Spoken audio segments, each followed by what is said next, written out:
listen to those luscious Oriental grooves. Truly. I mean, it's truly the sound of the Orient.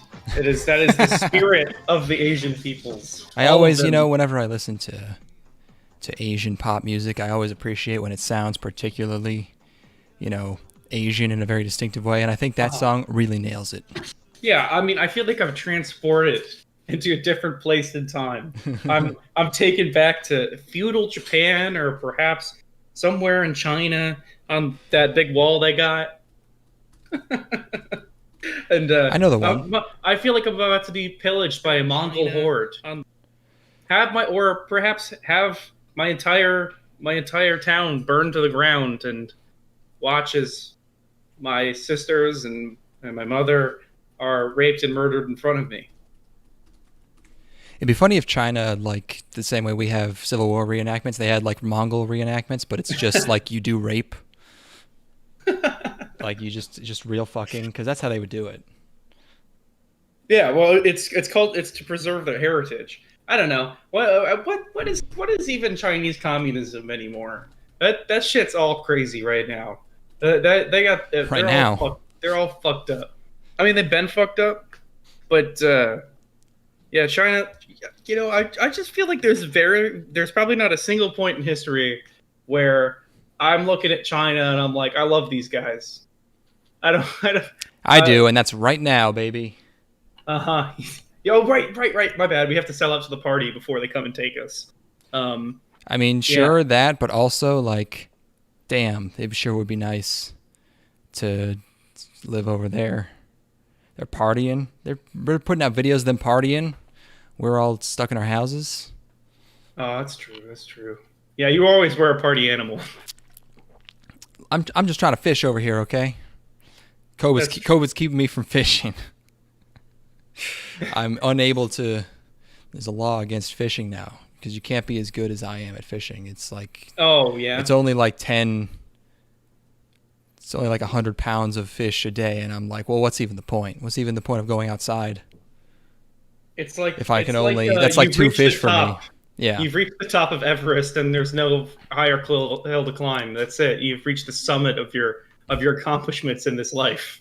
You've peaked, so to speak. Pretty much, yeah. Caught a 5, maybe 6 pound bass. I'm done. I'm retired. Ooh, shit. I don't do that anymore. I'm retired. You gotta start going for more obscure kinds of brands of. I just gotta use smaller hooks. You know how there are like plant girls and stuff, like girls that are all in the plants and shit. Yeah. You need to be a fish guy, which is way cooler. I mean, if you had said fish guy, I would have gotten what you mean immediately without you having to compare it to plant girl, because like fish guy is a very well established, like yeah, of course. You're an angler.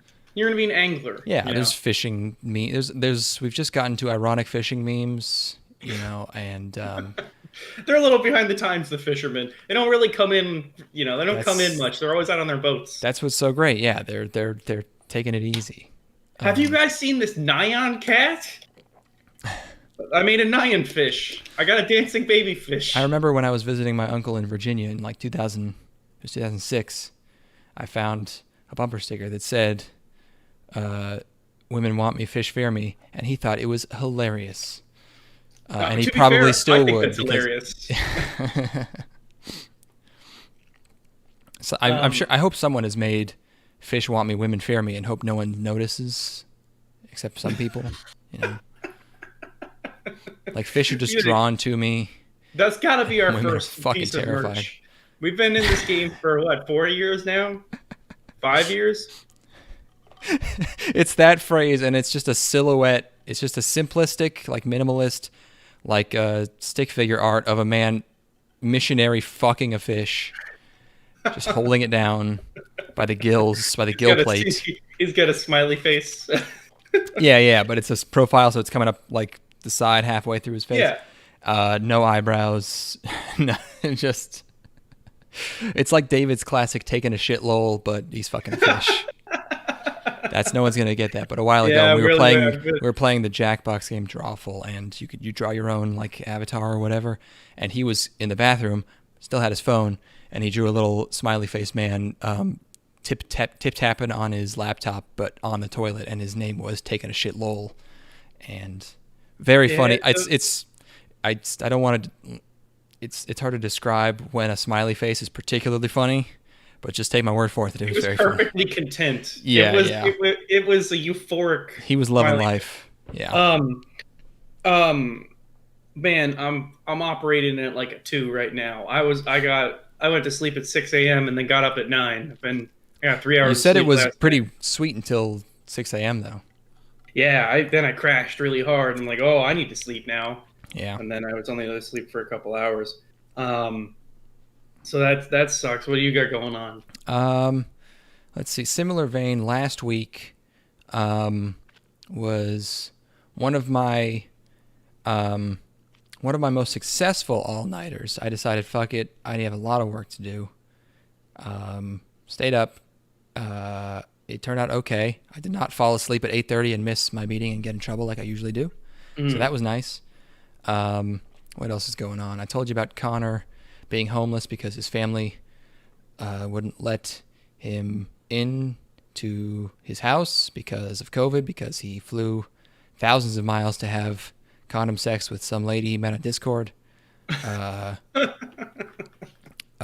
So he was hanging out. I watched about half of these shows with him, forced him to, because fuck him. Did that make it any better? A little bit, yeah, a little bit. It would have been miserable. I would have been pausing and checking my phone basically the whole time if it weren't for him. But I was able to just be like, behold, this is my life. Oh my God, I can feel all of the thoughts I'm having escaping my brain in real time. This is awful. Okay. No, because we're recording and all the thoughts leave. Well, I'm recording and also I'm just fucking tired. It's the combination of the two. My brain is a sieve right now, and it's just everything's just sifting right through it. I've thought of a new segment, and I don't think we're going to be able to get to this today because I'm not prepared. But, okay, new segment. New segment. I thought it would be funny to have a segment where I call out by name real ecstasy dealers from the dark web and just make fun of the pictures of their product, and just basically roast specifically ecstasy dealers. I thought that would be very funny. I like that. Okay, well, maybe we'll consider that for the future. Is there a market? Here's the thought. Yeah. I was hanging out with my friends, hanging out with some friends tonight, watching a movie, and we got on the topic of conversation of period blood. We were talking to our the girlfriend of the group. Token girl, yeah. And we're like, would you sell period blood on the internet for perverts? And she said she would if the number was high enough to where she wouldn't. There's a number that she could reach. If it was like $1,000 a vial or something, she'd be comfortable with it. Is there even a way to do that? I wonder if that's legal. It's like biohazard material. That's definitely biohazard material. You're making mail handlers, handle that. That might not be okay to ship blood. Well, if I do it on the darknet, I can just vacuum seal that shit like 8 times over. Get a vacuum sealer, and then let me know. Hit me up if you have any sort of interest in. But don't. Okay, you need a CDC shipping category label when shipping blood samples. So no, you cannot. You cannot. I can't get that. No, you can't get that. You can't get that shit. What if it were to turn it into some sort of art piece by smearing it on a? If you smeared it, that would be fine. I think. Yeah. If it were a 2D plane, you can have a bottle of it or a vial. Perhaps some sort of gelatinous form, like if you were to congeal it. Mix it with cornstarch. yeah. Or no, what if you turned it into some sort of non-Newtonian fluid? You just freeze it off of it. But yeah, do you think there's a market for that? Of course there is. I bet. Yeah. No. I mean, if it were legal, there would be a huge market for it. Do you think there's enough of a return on investment to crack that market to invest time into looking into it? I have no idea how much blood is actually involved in a period now that I think about it, so I really don't know at all. If it's like, I would say, people are going to want like what minimum let's say 10 milliliters. How much blood? Period. Women will lose less than 16 teaspoons of blood, 80 milliliters during their period. If you sold 1 teaspoon, that might be doable, actually. I mean, but why even bother? Like, just sell your piss. Like, what's the... Oh, yeah. Wait, can you do that? That's probably okay, yeah. Yeah, this is the premium option. We'll crack things open with the piss, which doesn't belong. I mean, I could just sell my piss at that point. She doesn't even have to be involved. We'll just have an image of her holding a jar with some sort of yellow fluid, and it'll just be my piss. And people will be drinking my piss all over the country. According to the FedEx website, it looks like you can ship urine. Okay. Packaging guidelines for clinical samples. Primary watertight inner receptacle, absorbent material, secondary watertight inner receptacle, sturdy outer packaging. Doesn't say anything about a license or, anything like that. So I think you're good to ship with FedEx at least. Oh I don't know about USPS, but yeah, you can ship some piss. Yeah, I don't know. You're going to spend a lot of money on airtight containers, but still. But if you can get, $100 a jar for piss, because I can produce quite a bit. And again, she doesn't even need to be involved. No one's going to buy yours, I mean. Well, yeah, the thing is they think they're buying hers. Oh, that's funny. But I mean, people are like, they're going to do tests. You'll get caught. Well, we can dilute it. We'll do some of hers and then a whole bunch of. No one's going to buy diluted. Come on, you're going to have some angry customers if. No, but they're going to test it. They're going to see. They're going to go. Yeah, dude, they're perverts. They want to know. Oh, okay. So I guess she'd be fine with it then. I'll talk to her. How much of the profit is she getting here? Like, how much are you splitting this? She was saying 50-50. Yeah. Yeah. That's pretty good. Can I advertise that on 4chan? No, there's no advertising on 4chan allowed. Unless you literally buy an ad. That's what you mean? Yeah. Yeah, you can could probably do that. Piss jars on the porny. Yeah, they advertised fucking Ona holes or whatever for 15 years. So yeah, you can do that. Okay, yeah, it might be a decent investment. I'd have to find a way to launder this money through some sort of more legitimate business front. But that's Speaking of laundering money, chain link back up to 11, baby. There you go. Woo. Yeah, this is Golden Bull Run, baby. Here we go. But anyway, before I forget this, and before just on the topic of sleep, I'm going to just jump on anything that comes to mind that I don't want to lose now. That's good. I'm not going to worry about segues because these are fleeting thoughts that will just flitter out of my brain. So we've got. I mentioned that I got 3 hours of sleep, and my friend Chase is like, oh yeah, man, I've been having a really hard time with sleep this week too. It's like no wonder I'm so tired all the time. And he sent me the biometrics on his phone that was like tracking his sleep. And okay, he was consistently getting to bed right at midnight and waking up at 8 a.m. every single day. And there was about a swing of 30 minutes on either side. And I'm like, this is the most normal sleep schedule I've ever seen in my entire life. He's like, no, but dude, there's variability though. It's like, look at this. Like one night I went to sleep at midnight. One night I went to sleep at 12:30. I'm like, you motherfucker. Oh my God. I don't even know how he manages it because he drinks coffee like a fuck. And he's still able to just do this perfect. And to him, this is somehow still imperfect, which just goes to show so the grass is always greener. When you've got somebody who has a perfect sleep cycle but is still tired all the time. Bullshit, man. That's bullshit. Yeah. Anyway. Let's see. For me, we should get started on the shows, but I think the only things left for me are Underworld's Evolution, not good. Mm-hmm. First of all, the first movie was like 2 hours. The second one was like an hour and a half. I didn't even know it was done. And then the credits started rolling. Freaked me out. Let's see. Ordered more speed. Very excited. Okay, good. Yeah. Using it more sparingly. Consuming at a healthy level. Yes, more responsible this time. Trying to save it. And then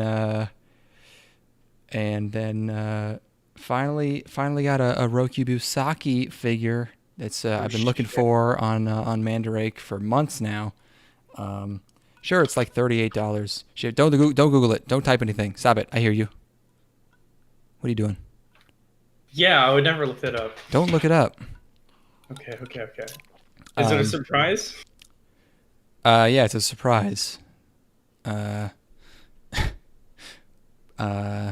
So all you have to do to order from Mandrake is input your credit card a few times an hour for like 2 days, and eventually it'll work. So let's talk about what? Quick! I'm gonna recap the Friday, the Nightmare on Elm Streets. I finished. Yeah, you watched more. I'm done with the core series. The only ones that I have left are Freddy vs. Jason and then the remake. Freddy vs. Jason, I personally love. I think it's brilliant. Wow. Okay. And the remake I've never seen. I'll come back with the results on that.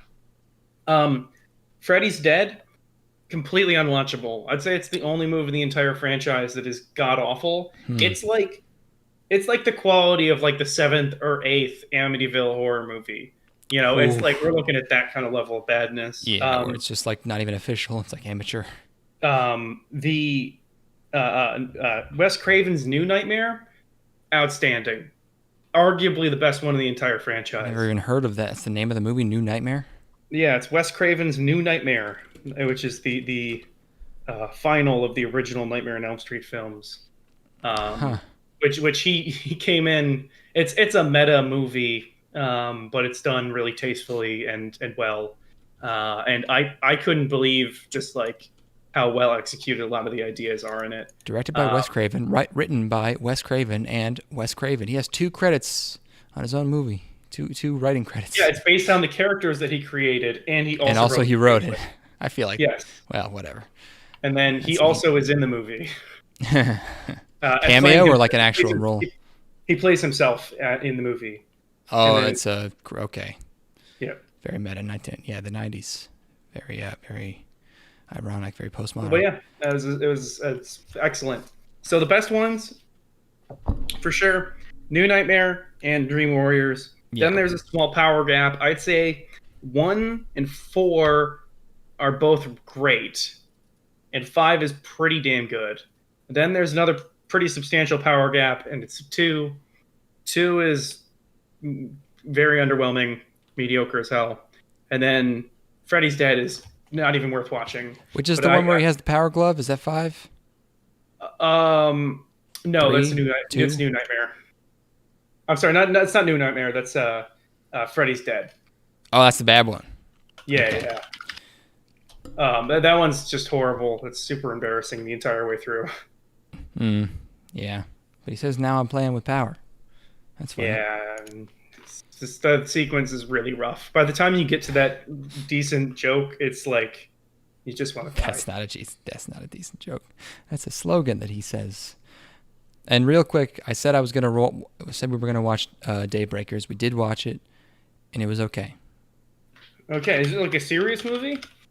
Yes. Ending not great, pretty low budget, but it's they tried. Sam Neill, little too evil. There's too many like bad guys coming back at the end and then dying, and then someone steps out of the shadows like, "Oh, I'm back." And that happens like 3 times in a row, and they're all in the same room. Pretty embarrassing. But Willem Dafoe with the southern accent's funny. Yeah. Let's talk about some anime. Let's do it, man. Let's get it going. Let's finish this sucker up. Let's see. The first thing we both watched was you had already seen this last time. Yes. And you were upset about it. I'm upset about it. Kuma bear. Translator's notes. Kuma means bear. Okay, yeah. Yeah, Kuma bear. It's my least favorite type of isekai.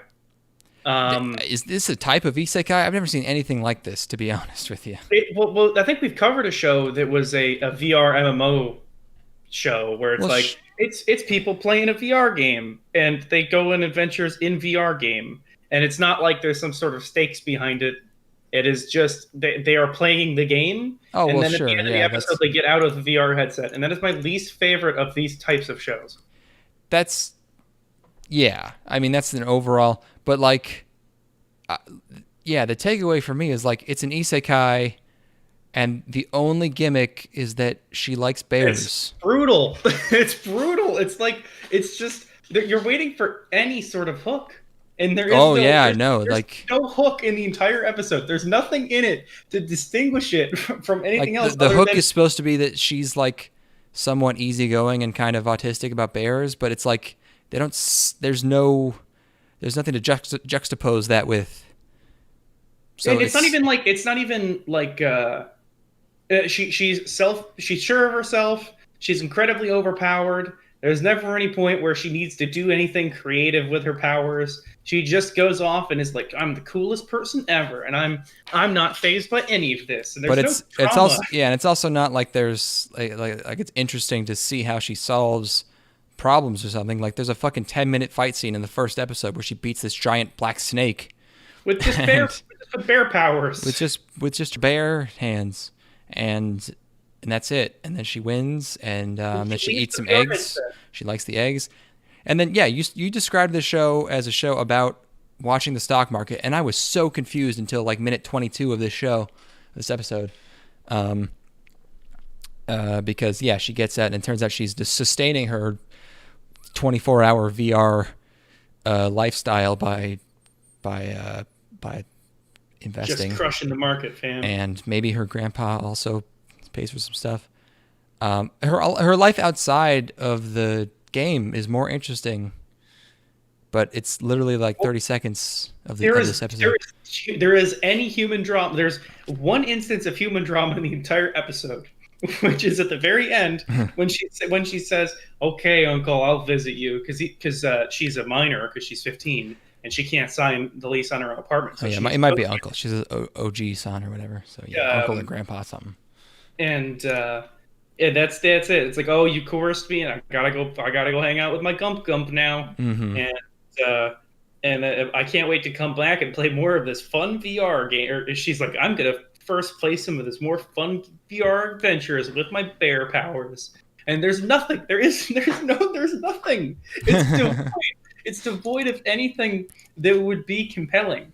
There is no. There's one character. Yes. And she's like a bear enthusiast. And like she rides bears. She's got a husky voice. I mean, her voice is a little unique. She's got a huskier voice. But she's rich, she eats eggs. She beats the black viper. Every interaction with this world is so devoid of any kind of like drama. There's just it's bizarre.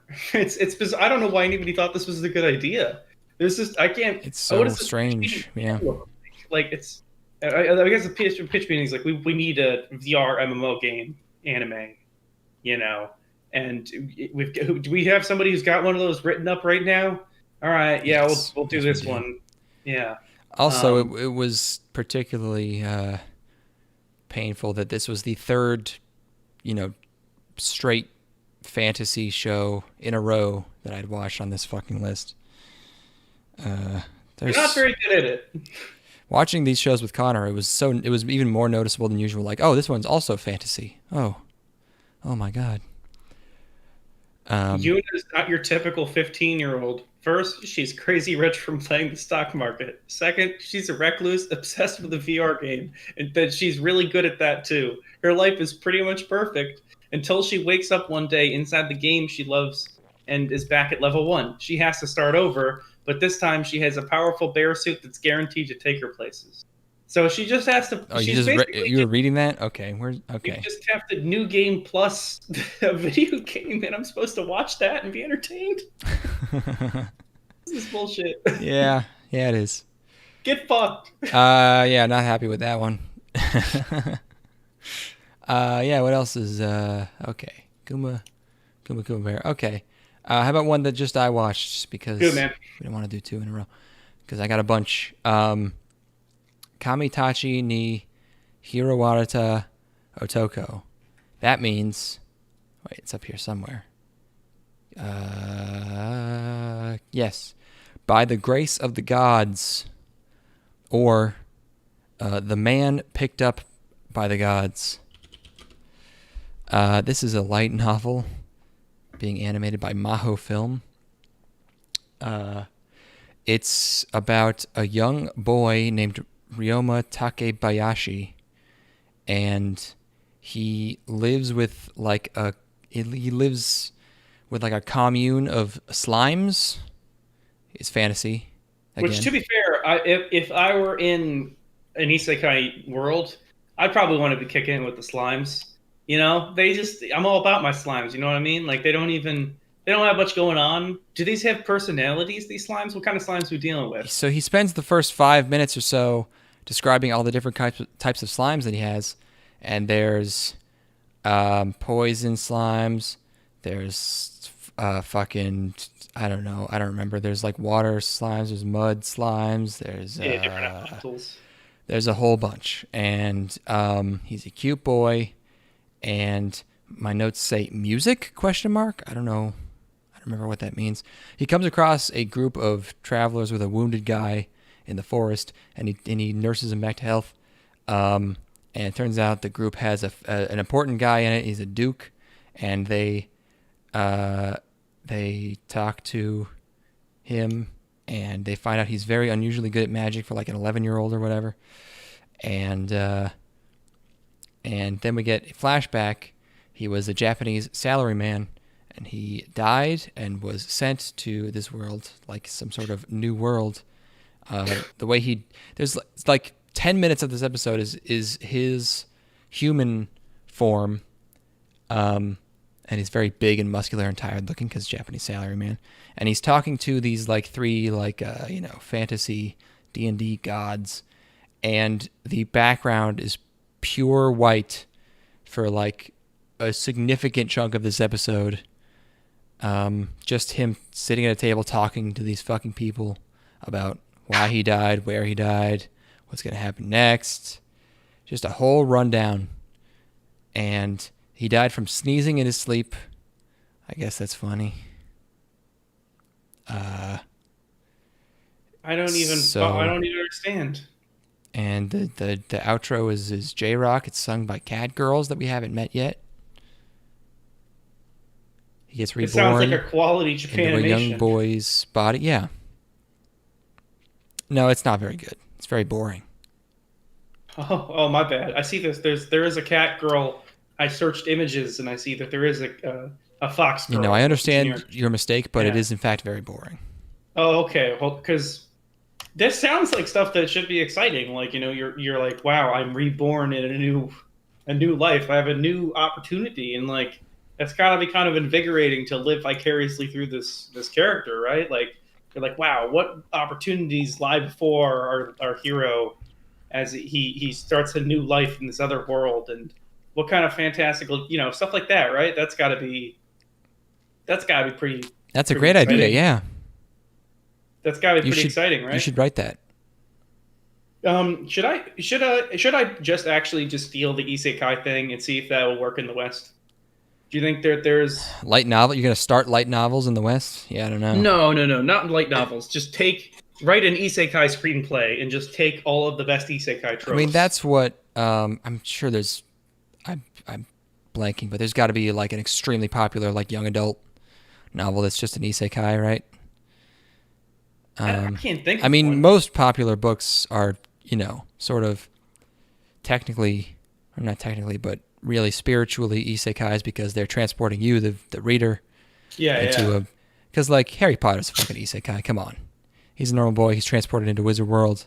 For sure. It's just technically a different location, but I mean, it's an isekai. I guess it is just that's the fish out of water narrative. Percy Haggins, whatever his name is. Percy Lightning Bolt. Specifically, someone to die and then be reborn into the video game world that they used to play in. Like that Ready Player One? That's the twist at the end, is that he's actually he actually died from lymphoma. Oh yeah, Hudson's lymphoma. He was in a chair, and these were this last. he pulls out, and it's all happening inside of a snow globe. Yeah. Didn't love that goopy Sekai, huh? No, not really. Okay. No, I watched it with Connor. Still pretty boring. It's a shame, man. I'm sorry you had to suffer through that. It's okay. I live for this. Akudama Drive. Don't hurt. Akudama Drive. Akudama Drive. Akudama Drive. Juice me up. Juice us up. Wait for my hard drive to load these. Oh, I took too many screenshots. I think we were talking while I took these. Oh, God.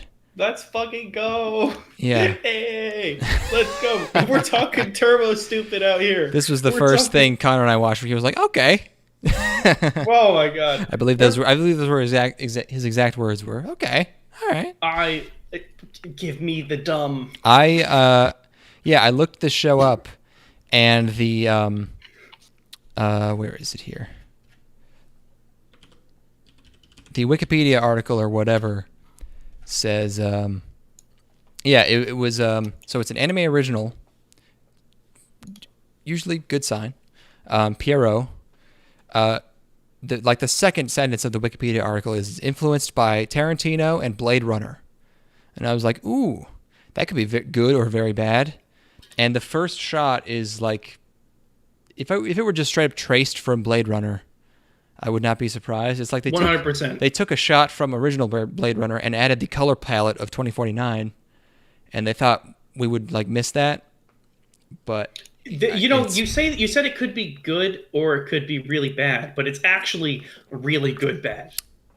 Yeah. It's the perfect for me. This is exactly what I'm looking for when I'm watching something that is so bad that it's good.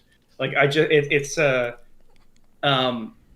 it thinks that it is. I mean, it's not even bad. It's just very shameless. Yeah. Yes, it thinks that it is so cool, and everything that it does is actually the most uncool. Yeah. Another thing I remember reading was like, whoever, the director or whoever wanted to explore characters who do bad things, and like in Japan, that's like just sort of like gang members, typical gang members. Yeah, not like people who engage in domestic abuse. I guess some people get murdered. Okay, fine, sure. So it's like, it's just Blade Runner. It's imagine the setting from Blade Runner. They have that. They stole that. They even have the shot of the eye. Oh shit! They got a caster. Oh, that's the cat, isn't it? Oh, I didn't even catch that. All right, you got me. Checkmate. There's a cast of crazy characters. Mm-hmm. So our main girl, wild character design, very like striking off the bat. I like it a lot. The eyes especially. She's got this sort of like she's got waterfall hair, but also the eyes are out of control. I like how she always has a rim light on her hair wherever she is, and that rim light reflects whatever environment she's in. So it's like. She'll have like a fucking nice pink rim or something. I think it looks nice at times. There are definitely things that are incredibly silly though when you have things in motion that just don't work at all, like Motorcycle Man. Motorcycle Man, yeah. She meets Motorcycle Man. He's buying some takoyaki. She ends up not having any money and gets arrested for takoyaki theft. So we meet all of our criminals. Bike dude has an electricity bike that has a grappling hook, so he's Spider-Manning all around the city, but on a bike. That sequence was definitely the roughest looking sequence in the entire episode. Yeah, that was actually. Yeah, now I remember. Like that was the first point at which I lost it. I would say. Yeah. Because he's like this. I'm the baddest motherfucker ever. Yeah, he is so fucking lone wolf. Like And he's just zipping around on his stupid bike. Yes, that's cool over there.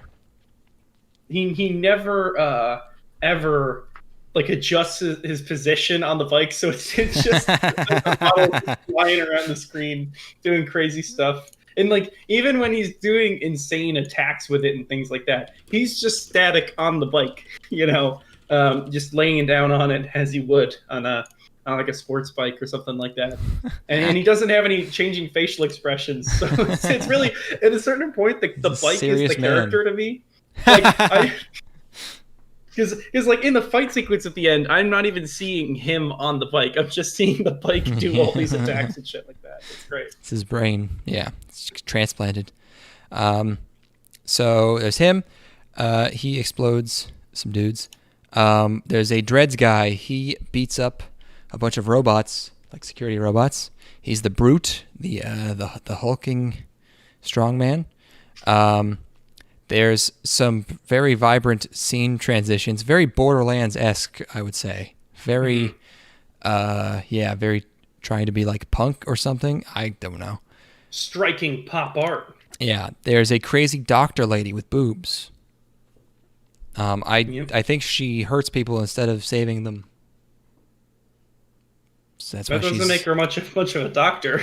Yeah, what happened to do no harm, lady? Hey, yeah, whoa. You gotta read that oath again. Mm-hmm. And then there's a gay hacker guy. Yep. So the thing bringing all these people together is there is a public execution of this guy called Cutthroat. I think it's unclear if he is a cutthroat or if his name is Cutthroat, if he's part of some lineage or if he's specializes. I think that they are given titles based on what their type of criminality is. Well, yeah, but are there more than one of each of them, or does everyone have the one title? I don't know. I think everybody has the one. Okay, so it's so there's one there's one brawler, there's one hacker. So he probably is Cutthroat. Yeah. So yes, he's going to get executed. There's a large reward, so all of these criminals we've just met converge into this stadium. There is a cop who I'm sure is like designed after some American actor, but I can't tell who. He's kind of Chuck Norris, a little bit. Mm-hmm. But they don't draw people like that unless they have some kind of inspiration. So he's someone for sure. So yeah, main character, innocent girl. She happens to be in the police station for takoyaki theft and ends up caught in the middle of all this. And the bit here is that she has to pretend that she is one of these named criminal people. So her name, everyone has a name. I don't remember anyone else's name, but she because the security robot called her a swindler for stealing that food, she calls herself Swindler, which is perfect. I love it. Yes. So good. So they're all convinced. They believe her instantly. I don't know why, but yeah, she talks a big game about hacking the criminal system to make herself to hide her tracks, and then they end up she's obviously way out of her league. Oh yeah, she's totally bullshitting. Yeah. Which is funny. And then she ends up in the stadium with the rest of them trying to rescue Cutthroat, and they end up saving Cutthroat. Cutthroat then immediately decapitates the police chief, and then good twist of the whole time. The mastermind behind this whole thing to get them all together was the cat she was trying to rescue the whole time. That was also a theme throughout the whole episode. She really likes cats, constantly trying to save cats from traffic and whatnot. And then the cat starts talking, which is that was the second time I lost it, I believe. And then the ED was very funny as well. So I was in stitches, I would say. I still think this is probably the best show of the season, actually. I definitely loved watching it. I just found anything that was supposed to be cool to be the most hilarious shit I've ever seen. Yeah, it's just very Borderlands. Yeah, I mean, I would like. None of these characters are going to change. There will be no development in these characters. They will be these archetypes the whole time. I mean, it's an anime original, so it's not like they're like going to stop like a third of the way through a manga or anything. So they could develop some people. I'm not saying they're going to, but it's possible at least. They're going to have dark backstories.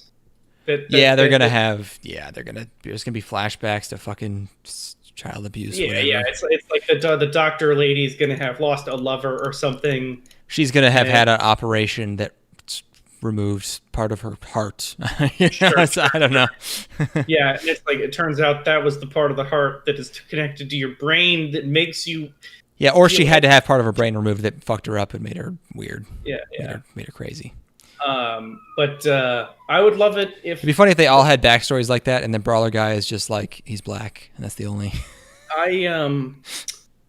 I would love it if there is some sort of twist revolving around Swindler, and she's the an extra. They kind of already did that. If they just did it again, I mean, eh. What if they just kept doing it? Oh man, yeah, every episode. But anyway, yeah, I thoroughly enjoyed watching it. I think it is it's complete schlock in the best way. Yeah. And it is definitely a fun, silly watch. Not my favorite thing of the season, but I respect it. I respect that. It's trying. And you know what? It's trying, and what it ends up being is what I want to watch. So that's good. Mm-hmm. Yes. Let's see. I watched, before I forget this, Kimi to Boku no Saigo. Let me try it. Yes. Saigo no Senjou, Aruiwa Sekai ga Hajimaru Seisen. This looks like a Fate to me. This looks like some kind of Fate ripoff shit. Let me look at the screenshot so I can remember what the fuck this show is.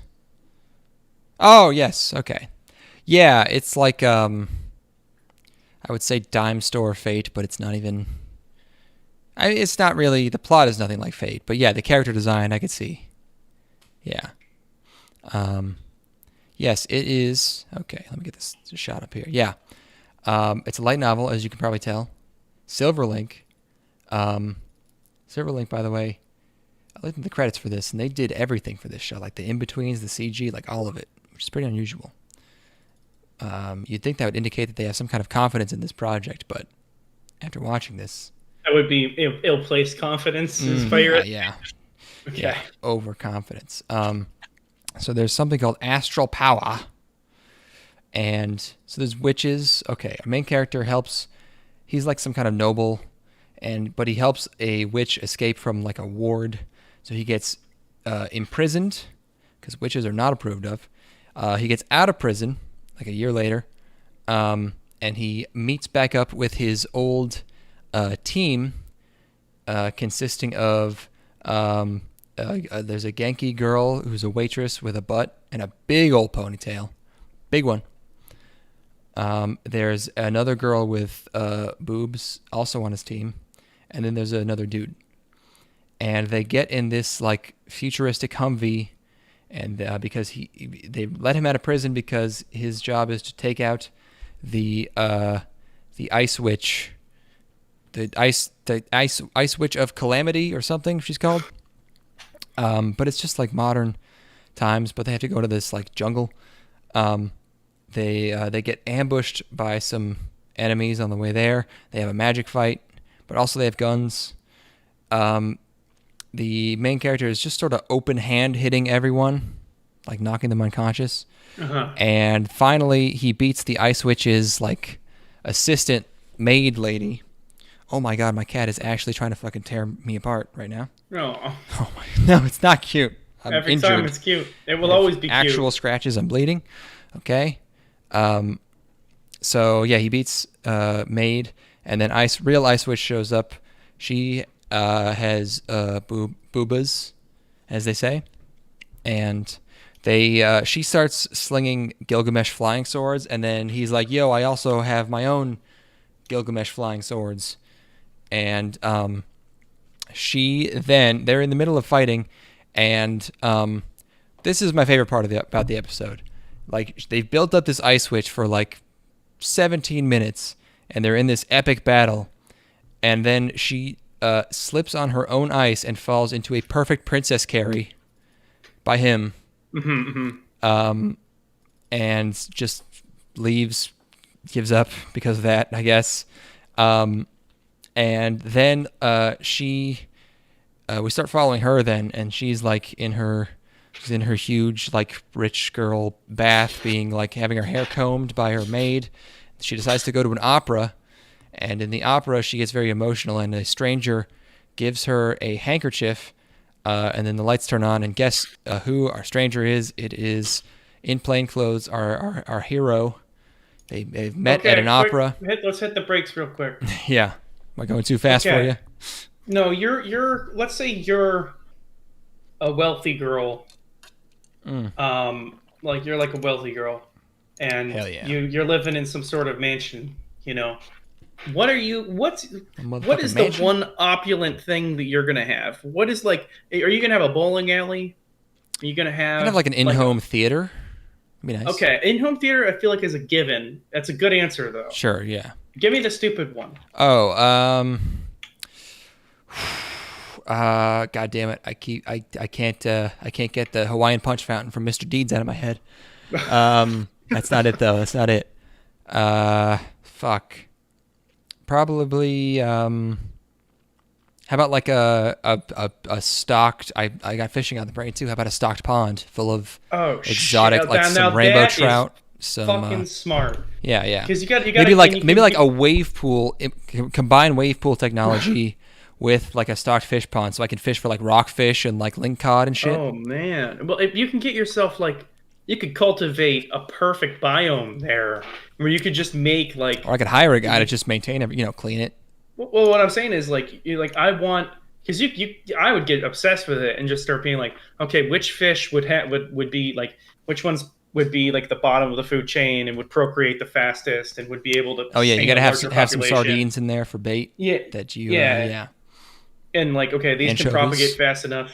Oh, catch a couple anchovies in the morning, have them with some breakfast, some eggs or something. Oh, and then you get yourself a nice little grill situation out there right next to it, underneath some sort of patio. Oh my god! Feeling like a light lunch, better go catch me a perch. Oh, give it to me! Fuck! I need it! This is a solid one. Mine is I want a stupid huge shooting range. I want I want 1,000 yards. like a record setting. Yeah, outdoor gun range. Yeah. I want to hit by a chunk of desert. Yeah, I mean, if I was wealthy enough, I totally would. I was at this venue because I shoot all of the wedding venues around here, and it's a huge wedding destination here where I live. And there's a new one, and it was just this most holy, just beautiful, godly piece of land. It had this insane mountain view overlooking this gorgeous valley, this fertile fucking valley with a river running through it. And I'm like, I can't believe that anybody bought this piece of land and didn't just build their home right here. I can't believe somebody, A, hadn't already done that, and B, purchased the land and used it for anything other than living on. Absolutely. It's that's such a waste. I want that piece of land. I would take a shack on that piece of land. Anyway. Yeah, so this show, it was really boring until the big boob lady showed up. Then it was very predictably cute, but probably not going to be worth it. Can't fill 24 minutes with that every episode. There's no way. There's just no way. I don't believe in it. I'm sorry. No faith. We both watched Adachi to Shimamura. Yes. Shimamura. Yes. My screenshots aren't in order. Fuck. This is a light novel, a Yuri light novel. Spoilers. Wait, really? No way. Probably. I don't know. Tezuka Productions. They've been picking things up. I watched this at the height of my tiredness today. I was crashing really hard, and take another modafinil, man. That's how you do it. My eyes were going in and out of focus. Ooh, and I could not follow what the fuck was happening in this because there's some elliptical editing and some nonlinear storytelling going on here, and you might have overcomplicated it a little bit, but sure. And my brain just could not fucking keep up with this. This is literally the simplest show of the season. They hang out upstairs and they play ping pong, and they're gay. The thing was that I was trying to figure out where it was going. Where I'm like, okay, so these are girls that are gonna want to bone. But what I don't know if you can call it boning if it's two girls. What what are they doing? What's supposed to be happening? Where's my narrative? Enjoying each other's company, goddammit. I know I wasn't able to let myself seep into it the way that I should. I was too confused and perplexed. What does it mean? What is the purpose behind this? Mm-hmm. What are you telling me, Adachi Toshimamura? It's the light novels by the guy who did Denpa Onna, which is one of the first seasonal shows I watched way back in 2011. I was just a boy. There's an obvious like reference. It might even be a straight up connection to Denpa Onna, because the girl in the spacesuit is a motif that he likes a lot. That's also in Denpa Onna. It might be the same girl. Who fucking knows? So they play ping pong. One of them's they kind of both got messy hair. I like it. I like their hair. Well, they're both delinquents, man. No, one of them's not, though. She's becoming a delinquent. She's hanging out with a delinquent, but she's not a delinquent. She's delinquent she by goes to association, class. by my eyes. I love that you can always tell when Yuri is written by a dude. Did you notice that? Like, there's just something, like, it's something, first of all, the shortness of the skirts, and, like, the way they clearly have, like, a primarily like physical attraction to each other. I think maybe, judging by at least the camera angles, it's like, okay, this is a dude Yuri, whereas it's definitely horny. Lady Yuri, dude Yuri is horny, whereas like what was the show? There's a romantic element. Bloom Into You, or shows like that where it's just like 18 episodes and they don't touch each other, but they're just crying all the time. That's girl Yuri. Yeah, it's when their periods start to sync up, and then it's just a real disaster. Right. Whereas guys don't think about that. guys start thinking about how to sell it. They're not thinking about, like, oh man, what happens if they both get emotional at the same time? The guys are thinking, man, what if they both want a bone, but they don't want to be the one to initiate the bone? You know. I will have to assist this process along. These poor girls. To be a catalyst. They're so charged up and ready to pop, and I have to be the one with the needle popping them. That's right. One's a delinquent and one's got titties. There's a dumb metaphor about water that goes on for too long. That's the most feminine Yuri aspect of this show, where it's like some flashback where she's sinking in water. Adachi's the one that's a truant. And Shimamura has other friends. She introduces them to Adachi, and then she walks her home gently, and that's kind of the episode. What did you think of Adachi to Shimamura? If I wasn't dreaming the whole time, I would say that it was it was a little slow for me. And I didn't necessarily get a super strong connection between them that I was particularly attached to. But again, I was dissociating throughout the entire course of this episode, so what do I know? What did you think? It's not the most... there's not a ton of chemistry, very strong chemistry. Right. That was my biggest thing, was I'm like, okay, why do these two like each other? Yeah, again... Dude Yuri. It's like they're two girls. It's like individually I like them, but yeah, there's no strong reason for them to be, If they're gonna do that, you really need to lean into like the sexual curiosity element of it. You need to really lean into the like they've never looked at a girl like this before kind of thing. And as it stands, there's not enough of that to get my boner out, unfortunately. We did the shorts this season. We watched all of them. Okay, let's talk about short.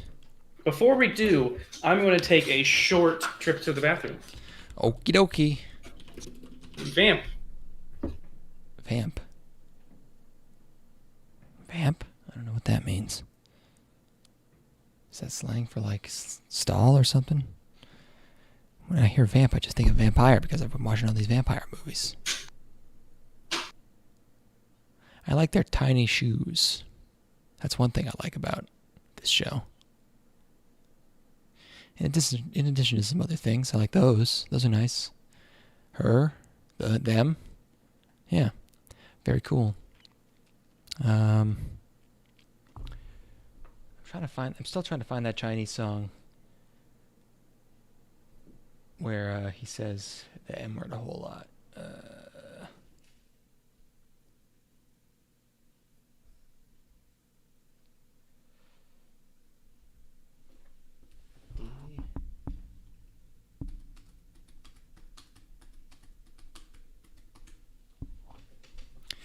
Yeah, I can't find it.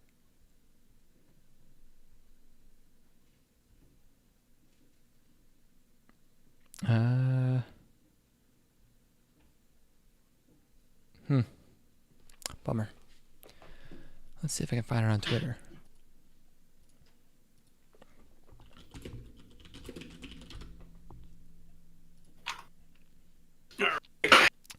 How's it going? Back, baby. We're going to talk about shorts, I believe. Yes. Great. The first short I have listed here is Inu to Neko mo Katteru to Mainichi Tanoshi. Translator's note: Tanoshi means fun. It means with a dog and a cat, every day is fun. I don't know if that's true. Let me tell you, all you need is a cat. That's plenty of stimulation. I wouldn't call it fun, but it's a manga. Hey man, I played enough Call of Duty Warzone at this point to know that stimulation and fun can easily be conflated. And I might have convinced myself I was having fun for about 700 hours. What if that's all video games? Whoa. Damn, it's Mad D. Animated by Team Till Dawn. Minute and a half. The last credit for Team Till Dawn, which I don't know if this is actually them, was from an OVA from 2000? That can't be right. They've probably done something. I don't know. Anyways, yeah. Sugita's in here. Tomozaki Sugita. And the dog is Hana Kanazawa. That's fun. It's people you know. The dog is dumb. The cat is smart and mean. The dog is dumb and nice. Yes. Give me one second. I'm getting a bunch of notifications I don't give a fuck about in my Discord right now. Chain link, $18. Not really. Turn off all notifications for Discord. There we go. Oh my god. Stop with the notifications. Oh boy. Okay, here we go. Yeah, they don't really do a lot of animation production. Yeah, no, you're right. In fact, this is the only thing they've done animation production on. They did production on Fate Prototype. The gimmick is that the dog gets excited, and then the cat shuts him down, smacks him up. Yeah. And that's every bit, at least from the ones I've seen. My favorite part of every episode or every section is when they just superimpose a real cat's face onto the image. I have that up. Yes, that is. They have that is my favorite part because it's so incongruous and low res compared to everything else. I'm sure it does the thing that it needs to of filling 1 minute and 30 seconds worth of airtime somewhere. I don't know where. Yeah, if you have some space between commercials, there you go, fucker. Yep. We did it. You want to roll right into another one? Yeah, that one was pretty quick. So yeah. I'm still trying to find this racist Chinese song that I want to play at the end. Oh god. That's not it. Son of a bitch. We got Rail Romanesque. What the fuck? Rail Romanesque. Yeah. Okay. Rail Romanesque. Hell yeah. This is a short that I have somewhere in here. I have pictures of. Yeah. This is based on porno with children. Okay. I'm in a new place. I'll try some new things. I don't know. When in Rome. What is sex tourism? Right, exactly. It's based off of Maesetsu, not to be confused with Maesetsu, which I'll talk about in a bit. Maesetsu is a rail-themed, rail-themed visual novel, dating sim, whatever you want to call it. Animation studio Saita, who've done pretty much like this. Also, that show about Nagoya, and the short where he marries that horrible monster thing. So off the bat, my prediction: I bet he does not fuck the children in this, because it's only 3 minutes, and rail lords. I don't remember what the context of that was, but it's 1989, I guess. Why is it 1989? For some reason. What the fuck? They're in Kyushu. I wonder if 1989 is kind of when like they phased out some of the older rail lines and everything's so samey now. This is pure speculation. Yeah, that's maybe. Yeah. I was thinking like, okay, are the girls trains? Are they conductors? What's going on here? And I don't know, but the main one, like the mascot, doesn't show up till the very end. She's in the sky. Sky train. It's little girls dressed up like conductors. I don't know. What do you want? I was at a Target recently, and it's like there's like this is completely unrelated to Rail Romanesque. I was at a Target, and obviously, all sort of like clothing ads are the most diverse things ever. Like they just like cram a fucking whole rainbow of people, fucking Captain Planet ass assortment of colors going on. But it's gotten to the point where like they just started digging for the most fucked up looking people they could get. They got some real like blotchy ass Michael Jackson looking motherfuckers on these ads now, and it's like I don't even know who your ad. They got like just like a real fat bitch, Like who you even advertising to anymore?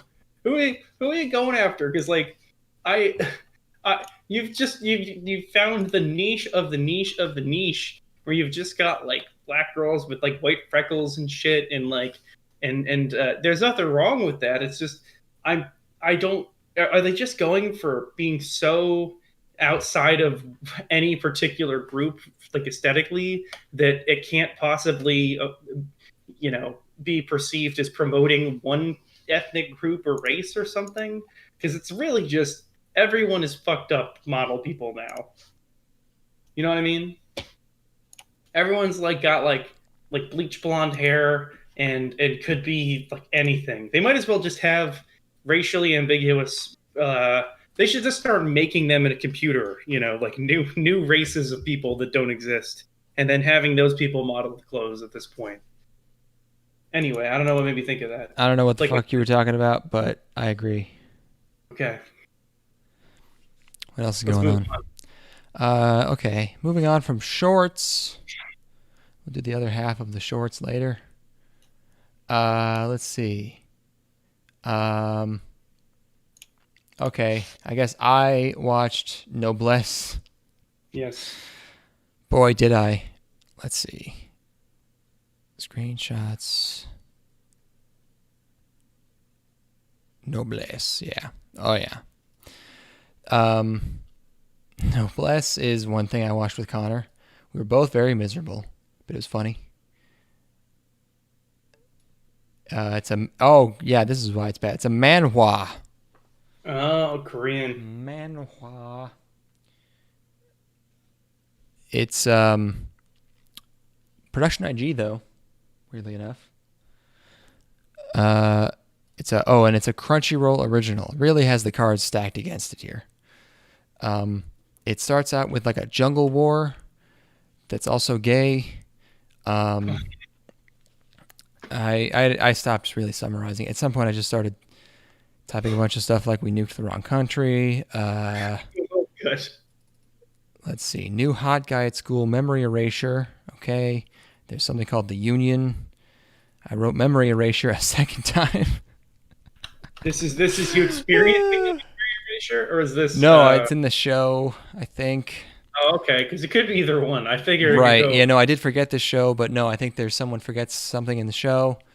Another hot guy shows up with he has a cross earring, and he seems very ominous at first, but then it turns out he's very naive because he asks his like butler guy for a cell phone, one of these devices that the humans have, a cell phone. Let's see here. There's a cool car. The first There's a, recommended video on our live stream, bus meeting 10/17/2020, Open Door Bible Baptist Church. yes, I put that there. Okay. I don't know. Anyway, Yeah. go back to this Noblesse. Right. Let's see here. So there's a big guy beating up the main character for making moves on his goil. It's if you in case you didn't notice, this is a sausage fest. It's very gay. Yeah, it looks. I mean, how could you tell? The faces are so funny looking back on them. Goddamn. I mean, these people got straight up diamond chins. Oh yeah. I mean, this shit's cut like a fucking pentagon. It's just look at that. Look at the points they come to. They could take somebody's goddamn eyeball out with that thing. There's lab experiments or something on someone, and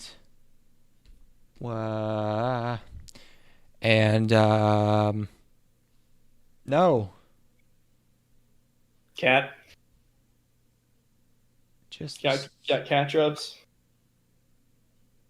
Oh no, that's me reacting to the show. No. Oh no, doesn't like it, huh? No, man. Not into it. All right, well, Not really. No, it was too gay, you know. Not like in an entertaining gay way though, because sometimes I find it entertaining. No, I feel like I'm getting more entertainment looking back on these screenshots than I got from watching the show. Gotcha. Yeah. Well, Noblesse, that's a no. It's a no for me, dog. Okay, let's move on. Let's talk about something we've both seen. But we seen that Kamisama. Okay, I have to. Okay, I'm gonna pull myself away from looking for this fucking Chinese song. What we watch? Kamisama ni Natahi. Yeah. Ni Natahi. I said that right. Let me find the screens, the shots here.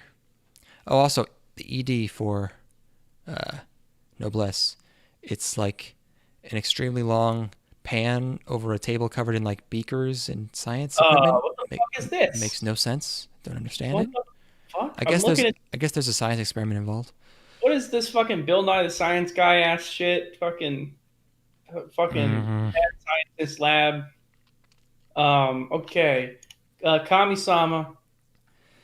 I know the shots are in here somewhere. Hold up. Okay. Hold the fuck up for a second. Oh my god. Oh, I'm so sorry. Just let me do my my fucking job. Yep. Okay. I wouldn't want to get in the way of doing the one job you have.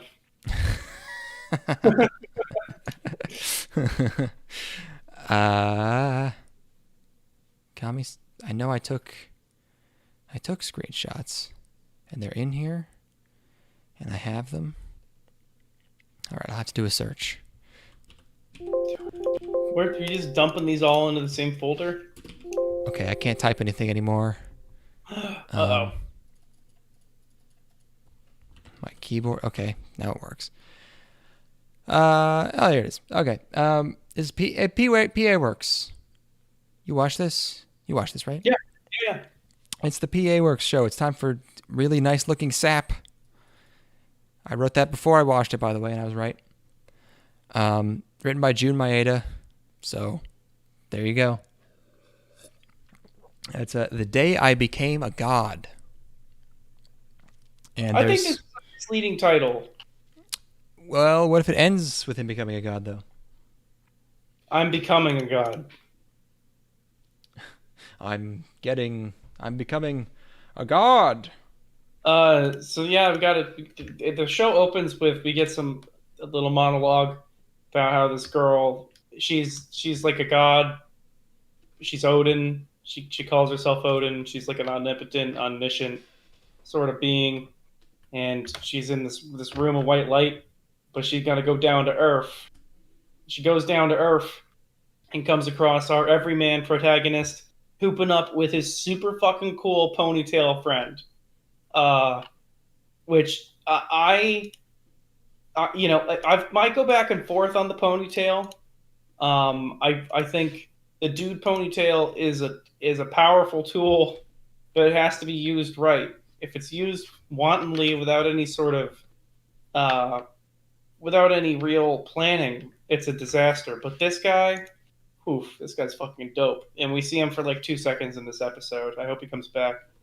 Yeah, the best friend character. But anyway, she's introduced herself as Odin, and she like finishes all of the main character sentences and seems to know exactly what he's going to say because she's a little girl dressed like a nun, you know.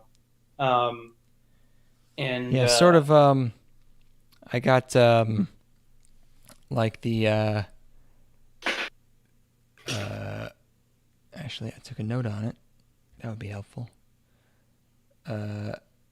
She's got like the appearance of. She's got this arm swinging reminiscent of Last Order, but an outfit reminiscent of Index. I say. Yes. Also, yeah. I feel like ever since Haruhi, every girl has to make a grandois like Chunibyo introduction out of the blue. She does that thing where she's like very declarative. I'm a god, and he's like, whoa. It's you know, and that can work. And I think her gimmick is okay. I like how smug she is. She makes good faces. That's really the saving grace here, is that PA Works knows to draw funny faces, and she makes a lot of funny faces. The gags are not great, and a lot of them are like language gags that I don't get. Sure. But she's cute. Her antics are cute. But my favorite sequence is, so she's obviously omniscient and just knows everything that's going to happen, and it leads to hilarious antics and situations. But my favorite one in the episode is they're just sitting in a ramen joint, and there's horse races on TV, and she's just popping like she knows exactly who's going to win which race, and blowing this ramen man's mind, and he's like immediately, which is obviously what you would do in this situation. It's like, we got to turn a buck off this because this girl's got something going on. But yeah, like the scene, you mentioned sap, and for me, the sap in this comes from the other element of it, which is that the world is going to end in 30 days. That's where the sap is going to come in. Yeah, there will be melodrama, and I mean, I guess, you know, one nice thing I could say about PA Works is that at least they usually follow through. Like, it's not going to be like some gag where it's not actually ending or whatever. Like Plastic Memories was a show about a robot girl who's dying, and then she dies, and that's the whole show. So, you know, maybe it will actually end, or you will actually have to stop it in some way that's distressing. I don't know. If you're, you know, it's kind of, okay, you know the world's going to end in 30 days. That sucks, but at least Dude, you're that like sucks. But that's like you're the one person that gets to know that, you know? That would be even more torturous. That would be like, because you're the only one going wilding out. Well, yeah, I mean, you know, it's inevitable. So it's like, well, I'm just gonna milk the next 30 days for all it's worth. Fuck it, you know. How so? Yeah, what would you do exactly? Like, I don't know what you're getting at. I go skydiving. You go Rocky Mountain climbing. I would go scuba diving. I would go high diving. Just all kinds of diving, basically. Yeah. I would go magma diving. That would be how I'd go out at the end. Yeah. I'm going out in a blaze of glory. But yeah, that seems like where the sap is going to come in. You know, it's a pleasant enough watch. I wasn't like particularly taken with anything outside of finding the girl cute and liking when she gets flustered. That's really the gist of what I found enjoyable about this. Yeah. Which there's a lot of it. That's what the whole show is. So yeah, it's like the show starts out and like he's playing basketball. So I had already checked off sports from my Jun Maeda bingo card, and then they just straight up fucking play baseball again. Yeah. Remember Angel Beats? Yes. Jun Maeda, baseball guy. And they just had him play baseball again. They made a gag out of it. It's whatever. He tries to confess to his childhood friend. She just leaves. So they're trying to do jokes. It was entertaining. She's cute. She makes faces. I like her being a bastard. Not like in like a malicious way, but she's just kind of aloof and doesn't get things. Yeah, it seems like her only power as a god is predicting the future, but also she doesn't know the rules of anything. So it's not like she is gifted with all of the knowledge of how human society works, because she doesn't know what basketball is. She just knows that she doesn't know there's 3 strikes in baseball. Yeah, right, shit like that, And when he strikes out after setting up this glorious situation to hit a home run to impress this girl, she's like, "Oh, that's the way it goes," not understanding how dramatic that would be if you challenge. Yeah, she arranges to have him challenge the entire baseball team by himself, and then he strikes out instantly to impress his girl, his friend who is a girl who's watching him. Yeah, it's all right. Yeah, I found it to be enjoyable, if not the most riveting. Okay, there you go. You watched Maesetsu? Is that the next Maesetsu? Yeah, Maesetsu, not Maesetsu. Shit. Boy, this is a disaster. This is an anime about comedians, huh? So yeah. Now again, not to be confused with Maesetsu. Anime original by Gokumi. I should have had you watch this one because it quite literally starts out with a flashback to our main character as a little girl watching like a comedy show. There is music playing, and she is going, and she no, wait for me. She is going.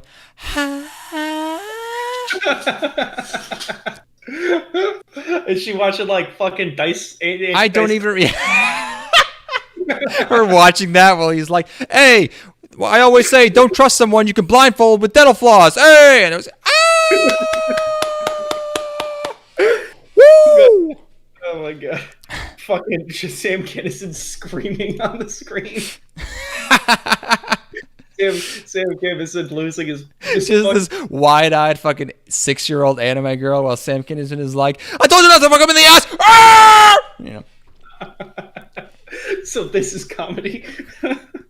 Honestly, if you brought up a girl from the age of 6 on Sam Kinison and Andrew Dice Clay, she'd probably be pretty funny. Oh no, Kinison is unwatchable now. I like Kinison. He's aged terribly. The fucking screaming is unbearable. It's the only worthwhile comedians from like who were alive in the 70s or like Pryor, Bill Cosby. That's pretty much it. George Carlin's awful now. Kinnison's terrible. Bill Hicks is the worst ever. Embarrassing. The Kaz stuff was good. The Kaz in the fucking 70s. Oh yeah, 80s. Yeah. He's fucking funny. Rhino High Five. Fucking man. You could top to bottom, those records are fucking hot. Anyway. Who you have to? I just don't know. Like, comedy is so specific, and all comedians are garbage. Like, it's like, yeah, and it's not even comedy. It's manzai. It's Japanese. It's the 2-man. It's the straight man, funny man routine comedy. Yeah. It's not stand-up comedy, really. They don't even have that over there, I don't think. So it's not dice or anything. No, it'd be so funny if they were just doing Mitch Hedberg jokes, just shooting up heroin and going on stage and being like, if you get lost in the woods, fuck it, build a house, but in Japanese.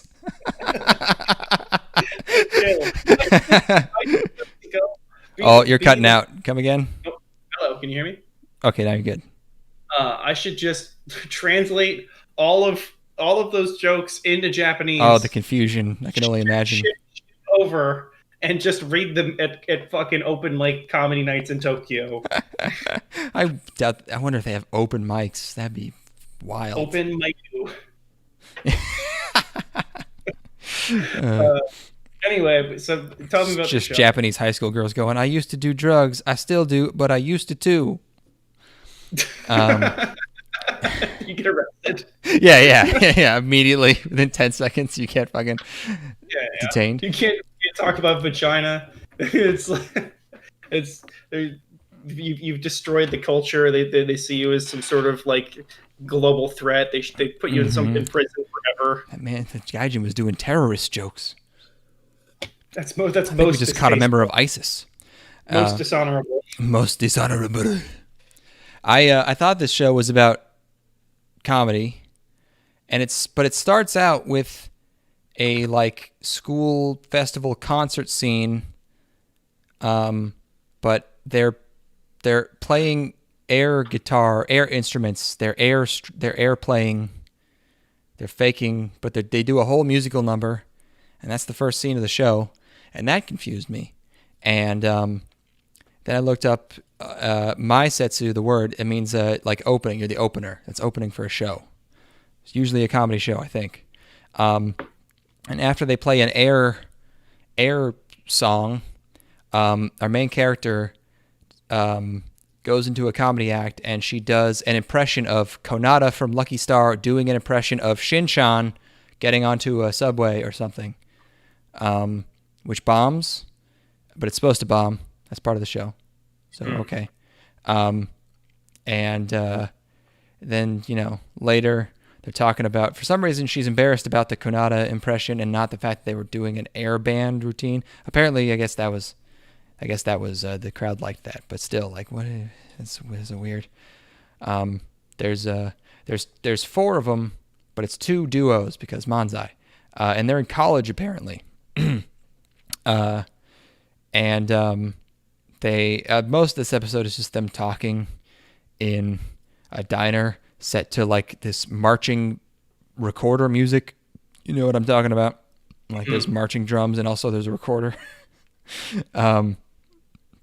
Just talking about how much they hate this Konata bit. There's a cool waiter. I don't know. The main character also has a little sister in, I think, high school. She talks to her teacher. Her teacher tells her that she used to be her sister's homeroom teacher. The teacher's name was Miss Hirano. And I went, okay, is that just a reference because they're talking about Konata? But she actually is voiced by Aya Hirano. Uncredited, apparently. She's like a cameo almost by Haruhi/Konata. Weird. And then there's more flashbacks. I think there's puns in here because I wasn't catching any of the jokes. The ED is ska. Oh, nice. I was excited about that. How do you like this show? It's not funny. That'll do it. It's pretty boring. Oh, no. The main character, I like her voice actress. She's Satania from Gabriel Dropout. She's Uzaki from the titty show. But yeah, I mean, even if it gets way better, they're just gonna be doing Manzai, which it doesn't It's got translate. an upward cap. A very, very cultural. It's gonna be either puns or Manzai or both at the same time. And like, I like a lot of Japanese. I like what's the storytelling? Genryoko? No, that's a word in the title of the show that has the name of the Rakugo. Rakugo is great. Love it. Love every second of it. He's got people sitting telling them stories. Yes, very pure entertainment. Just a one person, a true one man show doing everything. A respectable art form that's also very, very immersive, very enjoyable. It required all of your attention. There was no flash in Rakugo. Yeah, they're doing all the sound effects themselves. They have your full attention. Yeah, it's great. Manzai is one guy says a dumb thing, and then just as he's done saying it, the other guy goes, "Tekora," and that's the. Yeah, they're just like, man, you're dumb, bro. You're on fleek, senpai. Yeah, that's I don't know. Not really interested in that one. We got Taisou Zamurai. Unless you want to do shorts first. Let's do some shorts. Let's fill this out with some shorts. Finish up these shorts. All right, yeah. Kapibara-san. Yes. This was the first thing I watched with Connor as he imposed himself in my apartment. And it's on top of watching this with Connor, Plex was broken at the time, so I spent like 10 minutes getting this episode to work to watch this. Kapibara-san. Oh boy. A minute and a half or something. It is it's a show where very simplistic animated capybaras. We have to watch all of them, folks. They walk across various environments in some sort of prairie field. Well, Kapibara-san is a character by Bon Presto. I don't know what else they've done, but it's probably a Sanrio-like, I assume. Right. It's a cutesy thing. It's like the egg character or shit like that. Yeah. It's cute enough, I guess. It's like a mound. It's like a brown mound. Face. Not a ton of features, Yeah. And he talks about how capybara, they just kind of walk until they don't want to walk anymore, and that's just the way they eat when they want to eat, and it's being cool. That's the way the capybaras be, man. I'm not mad about it. That's the content of that. And then we got. I have no opinion. I have no opinion on Kapibara-san. Oh sure, yeah. I mean, it's nothing. Another short. Sore Dake ga Nek. Yes. I was really excited about this one just because of the title, because it's a very strange phrase. It's the English word neck. It basically means that's the neck, or it's just the neck, something like that. Mm-hmm. It's a workplace show. I thought it was going to just be like, one of these short comedies. It's like 3 minutes. It's like this guy, he's got a job in this like convenience store or whatever. He eats food. But then it seems like there's going to be like some plot or something. This mysterious fella is here. His name is ominous in some way. He's trying to figure out what's going on with this guy because he can't see his fucking face. It's interesting. It's got an art style. The constant humming reminded me of the Graveyard Shift episode from SpongeBob. My favorite part of this episode is I just love the delivery of the lines from the manager. It's down old man working in very a downplayed. Yeah. Perfect delivery. That's what you get in these shorts. Is you get you get Japanese people just saying shit sometimes. And I love the deliveries on that. I probably should have watched the second one, honestly, because I don't. I guess it's just every episode people are like, man, I wonder what's going on with his face. Yeah, fuck if I know. Yeah, no, it could be that. It could be a totally different plotline every episode. I don't know. The food that he was making looked pretty good. I would have probably tried to steal some too. He assumed that this ramen was left out for him. I'm not sure why. Yeah, the only thing that really stuck with me was I liked the deliveries and candor in this. It did seem kind of real to me. The way it's got that very subdued, normal Japanese people talking. Which is a great change of pace. Sometimes you need that, just a little bit of laid back people talking. Sometimes you need a little bit of that. In a workplace, there's no extreme circumstances except for at the end when he gets killed. Supposedly. Maybe he just left.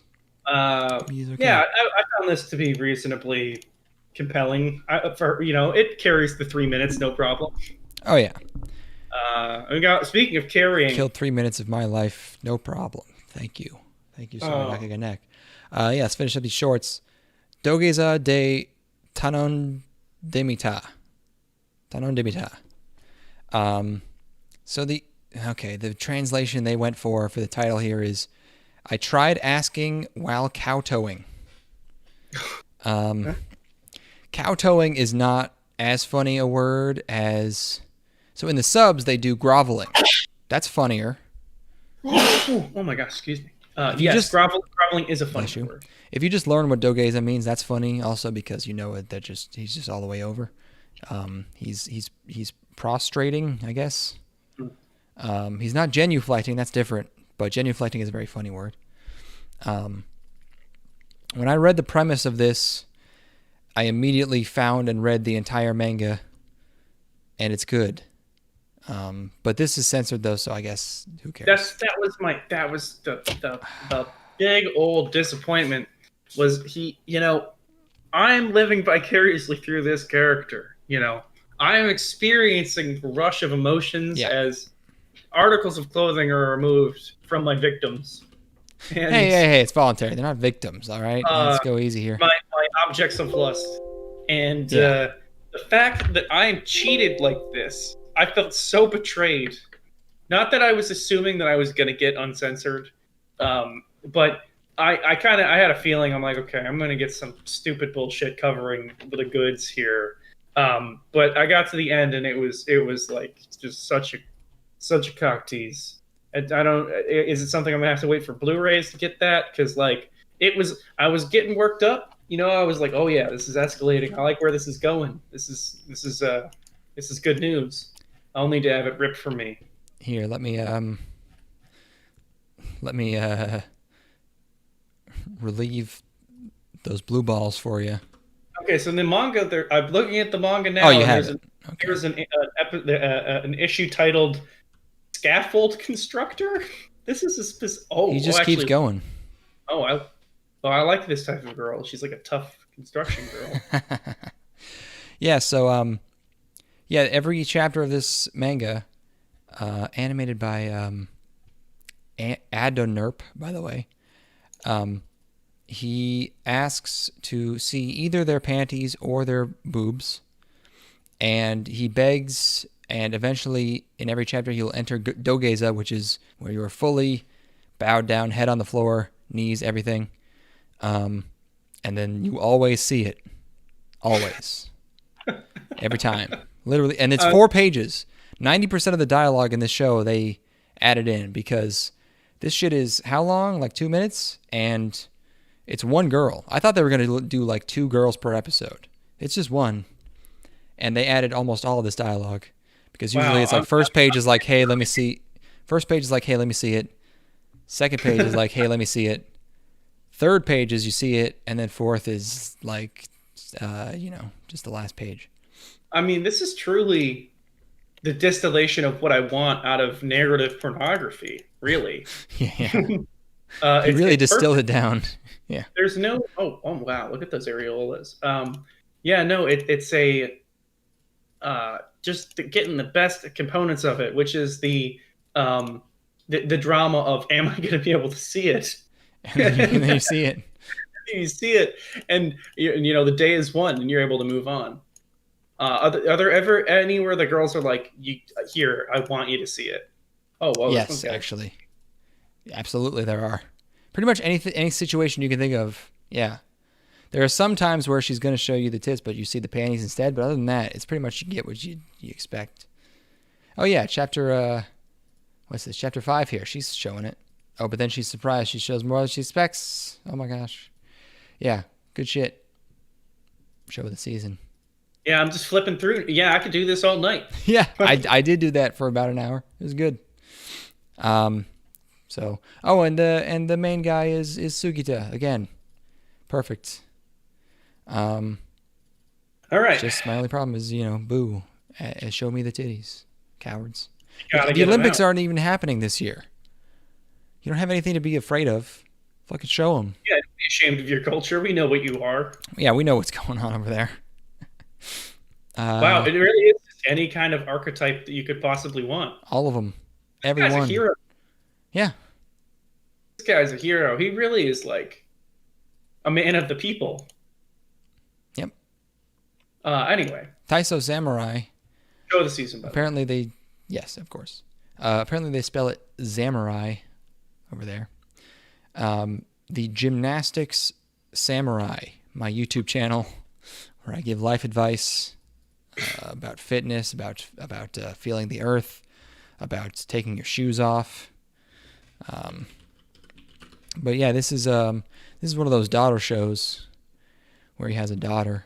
Anime original by Mappa. This is like the Japanese Beard Daddy. Yeah, this is the Japanese Kratos. It starts off with him face planting while doing gymnastics.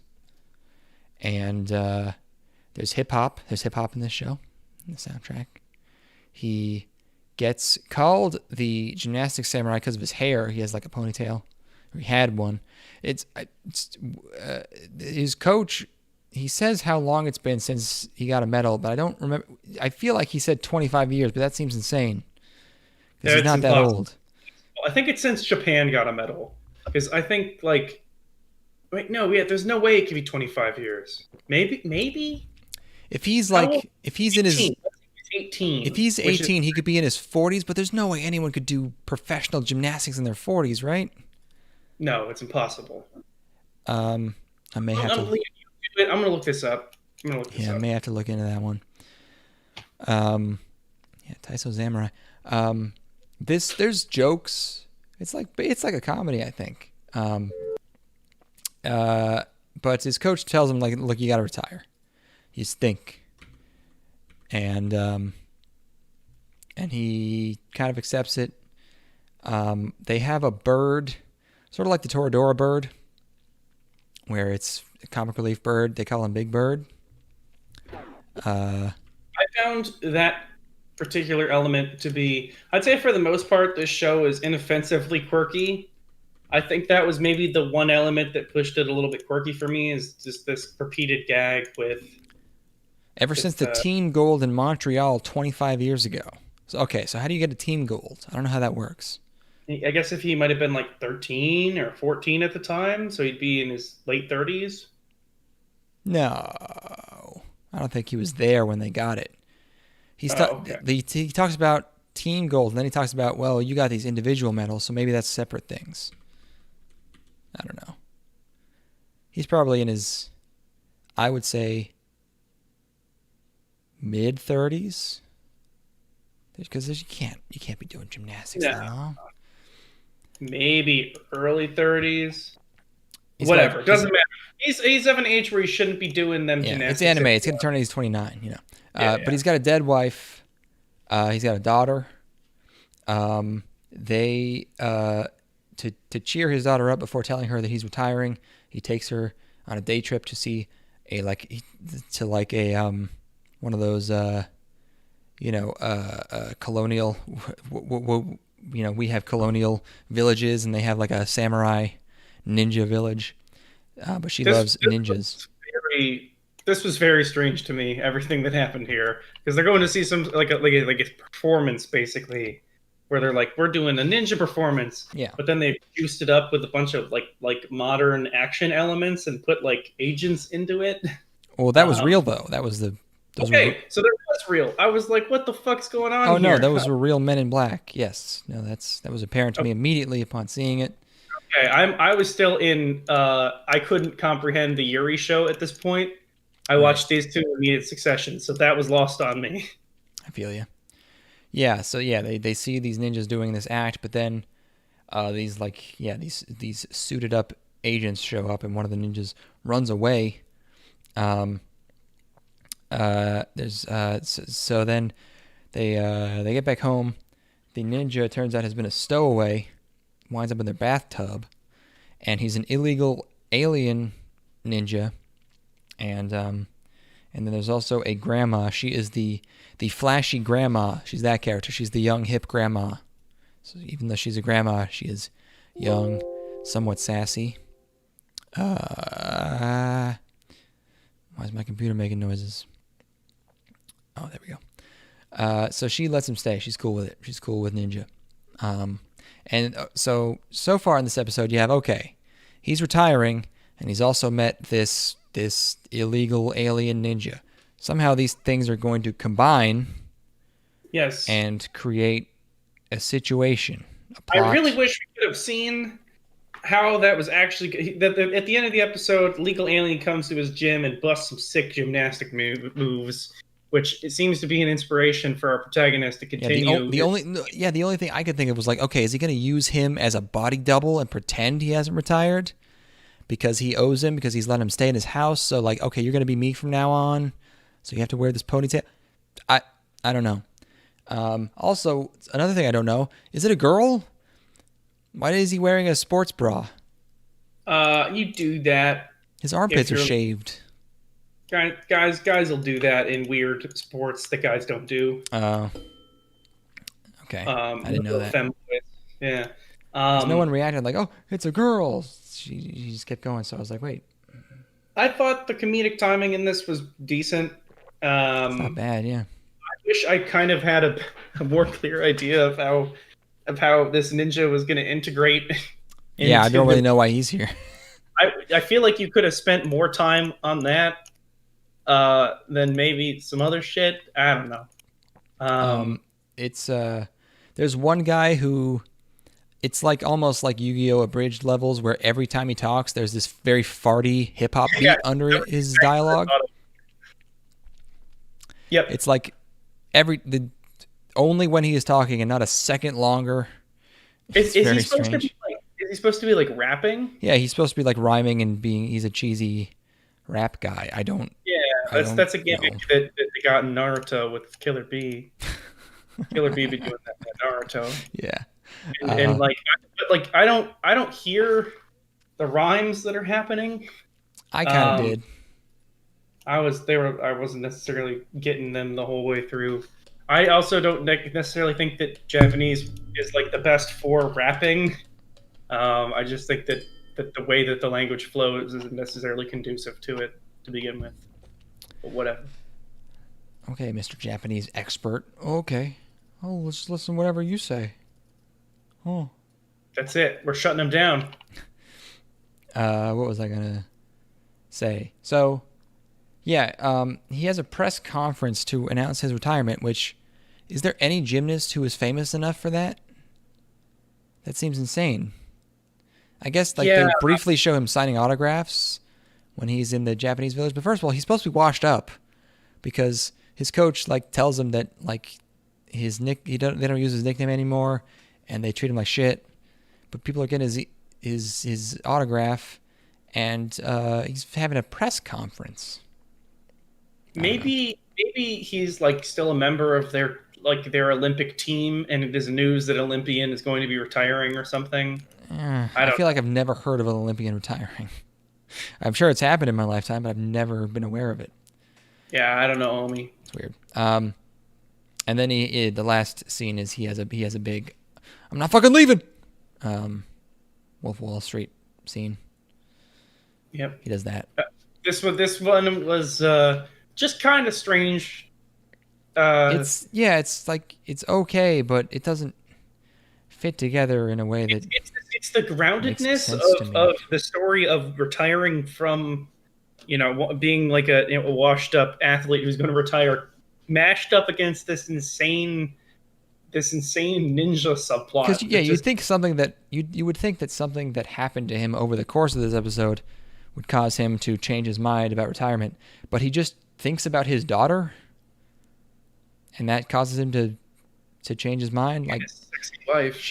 She's been there the whole time. He's constantly praying at his wife's shrine. Like, nothing has been made. Like, this ninja has no effect on your life. So why is he in here? Why is this fucking ninja here? It's weird. I don't know, man.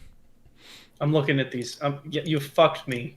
I'm just scrolling through all of them. I'm going through it again. What are you going through? The manga. Oh. There's only 45, yeah. When do they release it? Are they still releasing new ones? No, I think it ended. I think it's over. Man. Yeah. Okay. You did Yuukoku no Moriarty. Yes, I watched that. What you got? Wait, how do you spell Moriarty?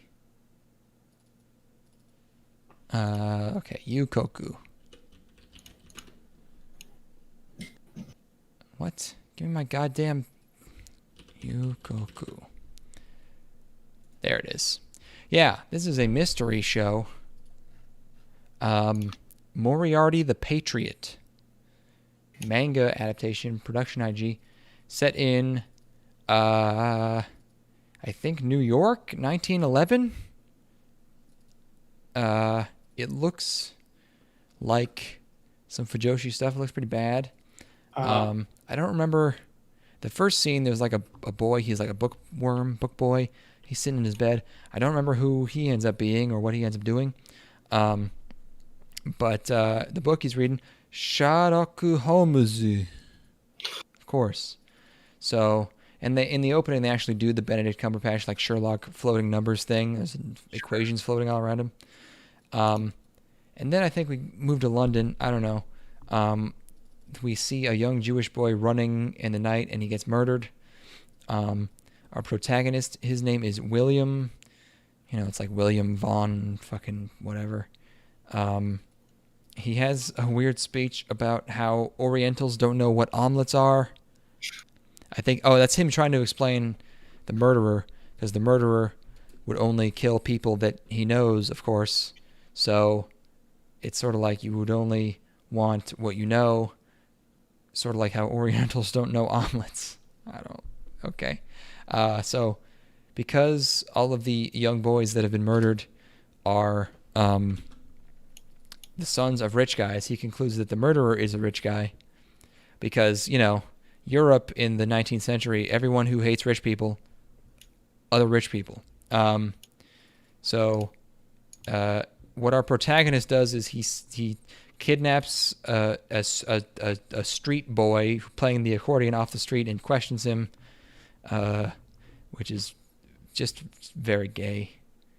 And was it like do you put him in a chair and like put his foot up on the chair between his legs? I mean, they're both sitting in chairs. They're in a restaurant, but it's just like, I'm going to take this boy off the street and feed him, you know, just so that he's indebted to me. You gotta eat the food. Yeah. You ate it. You Finish fucking ate your it.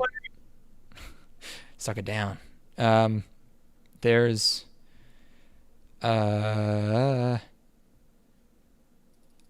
one guy who I'm not sure if he's a butler or not.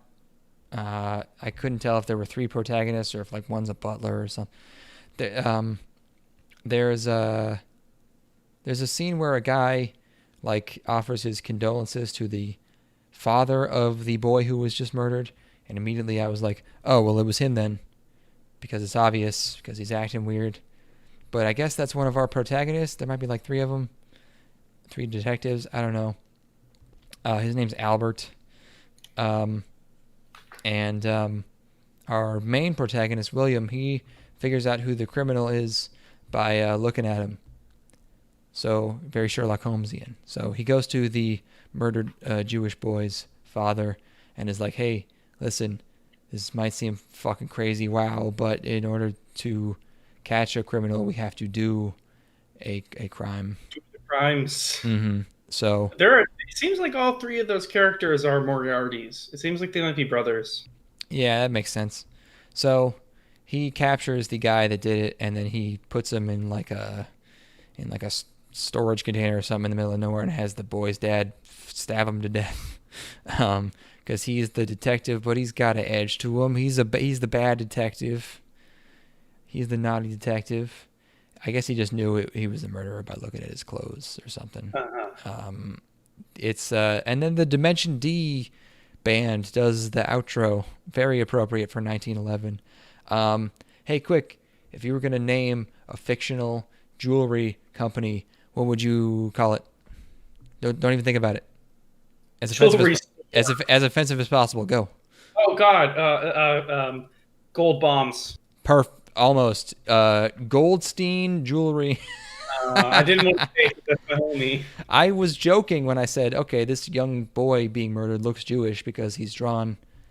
It could have been a coincidence that he was stereotypically Jewish looking. But then They went for Goldstein Jewelers is a factor in the plot, so that's good. That's good stuff.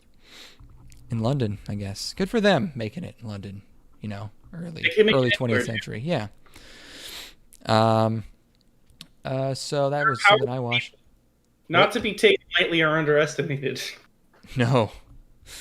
They're fighters. Turn your back for 1 second. No.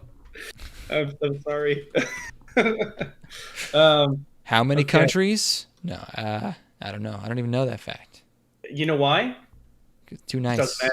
Yeah, you know we know why they've been kicked out of so many countries? Deals too good. Too many deals. You won't be able to handle all these crazy deals. All these Jews, Egypt in 5000 BC is like, you're right, I can't handle all these deals. I get these things the fuck out of here. Your deals are too good. How are people supposed to compete when you've got deals this good? Your interest rates are they're just too reasonable. They're higher than everyone else's, but the main price, boy. Boy howdy. So Moriarty, not. Is that something you can maybe smack your beef to, or is it just lacks real content? You mean figuratively smack my beef to? Yeah. If you're like a lady. No. Okay. No. And the last thing, or no, this is the second to last thing. Oh, you didn't watch ZUERST? No. Oh man. Okay. Okay. Then I'll do ZUERST then, because we want to end on something we both watched. I watched Magatsu Wahrheit ZUERST. Pronouncing that makes me feel like PewDiePie. This is way down in my notes. Wait, where'd it go? There it is. It's a mobile MMORPG. Beautiful. Yes.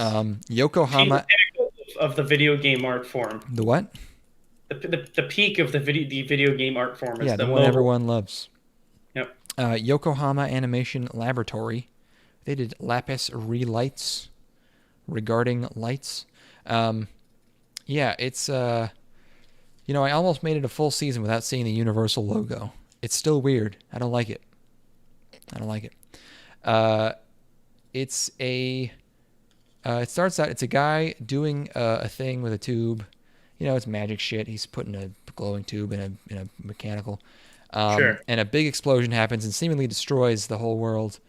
I don't know what era it was though, because it looks like 20th century Europe, but also kind of futuristic. I don't know, not like cyberpunk, but something. And then I don't know if we're in a flashback or a flash forward, because if we're in a flash forward, terrible direction, because the first scene is the world blowing up, and it shows you some very specific things. Like it shows you these buildings blowing up, and then it shows you a car flying across the street, and then it shows like a bridge going out, whatever. And then the next scene, it shows an intact building, and it shows a car sitting on the street, and then it shows these canals they have. They're in this sort of like Venice type town, so it makes it seem like it's before the stuff happened, but I think it's after. They rebuilt society. They probably rebuilt it. But there's more things are unstable. There's a scene of a politician lady, or maybe it was a dude. I don't remember. Requesting like the expansion of the military. So I think there's like riots. There's stuff going on because the world blew up. It's bad. So our main guy is Leo. And Leo, he has a roommate, I think, maybe a brother. I don't know. They're like roommates, and there's also like a bunch of little kids living with him. But he's becoming a soldier. Leo is. It's his first day. There's a weird opening. There's an unorthodox opening where it's like a bunch of abstract shapes flying around. I was surprised this isn't like a Crunchyroll original or something, because there's no lyrics. It's a very non-anime opening. But our other characters, they're thieves. And you don't need to worry about any of them except for the lady, because she is so cute. Oh my god. Is this the red-haired girl? Yes. I'm looking at these character designs. The character designs in this show seem solid. There's a weird there's like a again, is an almost Western quality to, especially the main guy. Yeah. He's a little like he's got a pointy nose, like he's yeah. But This girl is cute. this Jesus girl fuck. is fucking. Oh, at one point she does she clicks her tongue because she's angry. She makes an angry face and Who is this semen demon? yes. What is this creature? My wife who lists Moe. Shake the feel. My wife who lives that.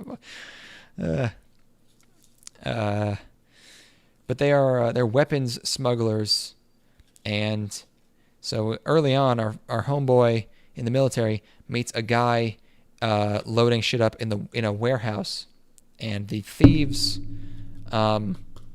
they accidentally, the thing they were gonna smuggle ends up in his truck, so he gets framed basically for smuggling these weapons, and he ends up in jail, and because the thieves feel bad about it. When they recapture the weapons, they also break the dude out of jail. So they take him with them. All of my screenshots are of this lady, by the way. And so he ends up with them, and he's pretty pissed about it. And then our main guy is very nervous about having to do combat for the first time because they're going to intercept these fucking weapon smugglers.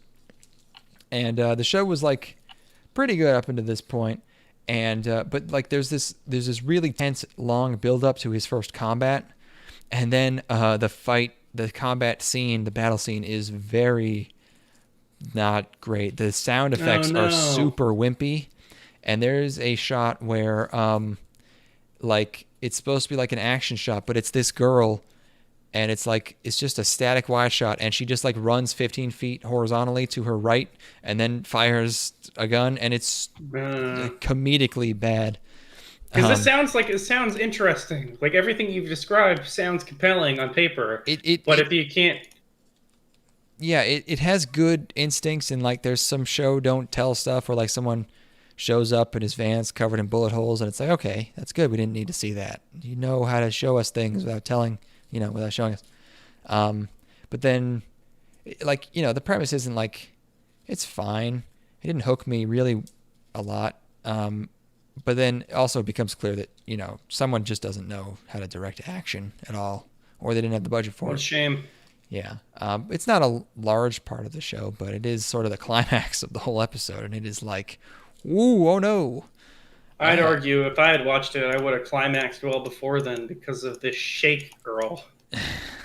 She's got a cape. Yeah, her hair is like a bob, and yeah, the hair is perfect. It's perfect. like it's perfectly like European, I'd say. It just reminds me of like the type of haircut you'd see in a French New Wave movie or something. She's like a grown-up version of the red-haired girl from that isekai from a long time ago. I don't remember the name. Not Grisaya. What the fuck was it called? I don't know. But trust me, I was right on the money there. So, Grimgar. Yeah. The girl from Grimgar. Grimgar girl. I'm Googling.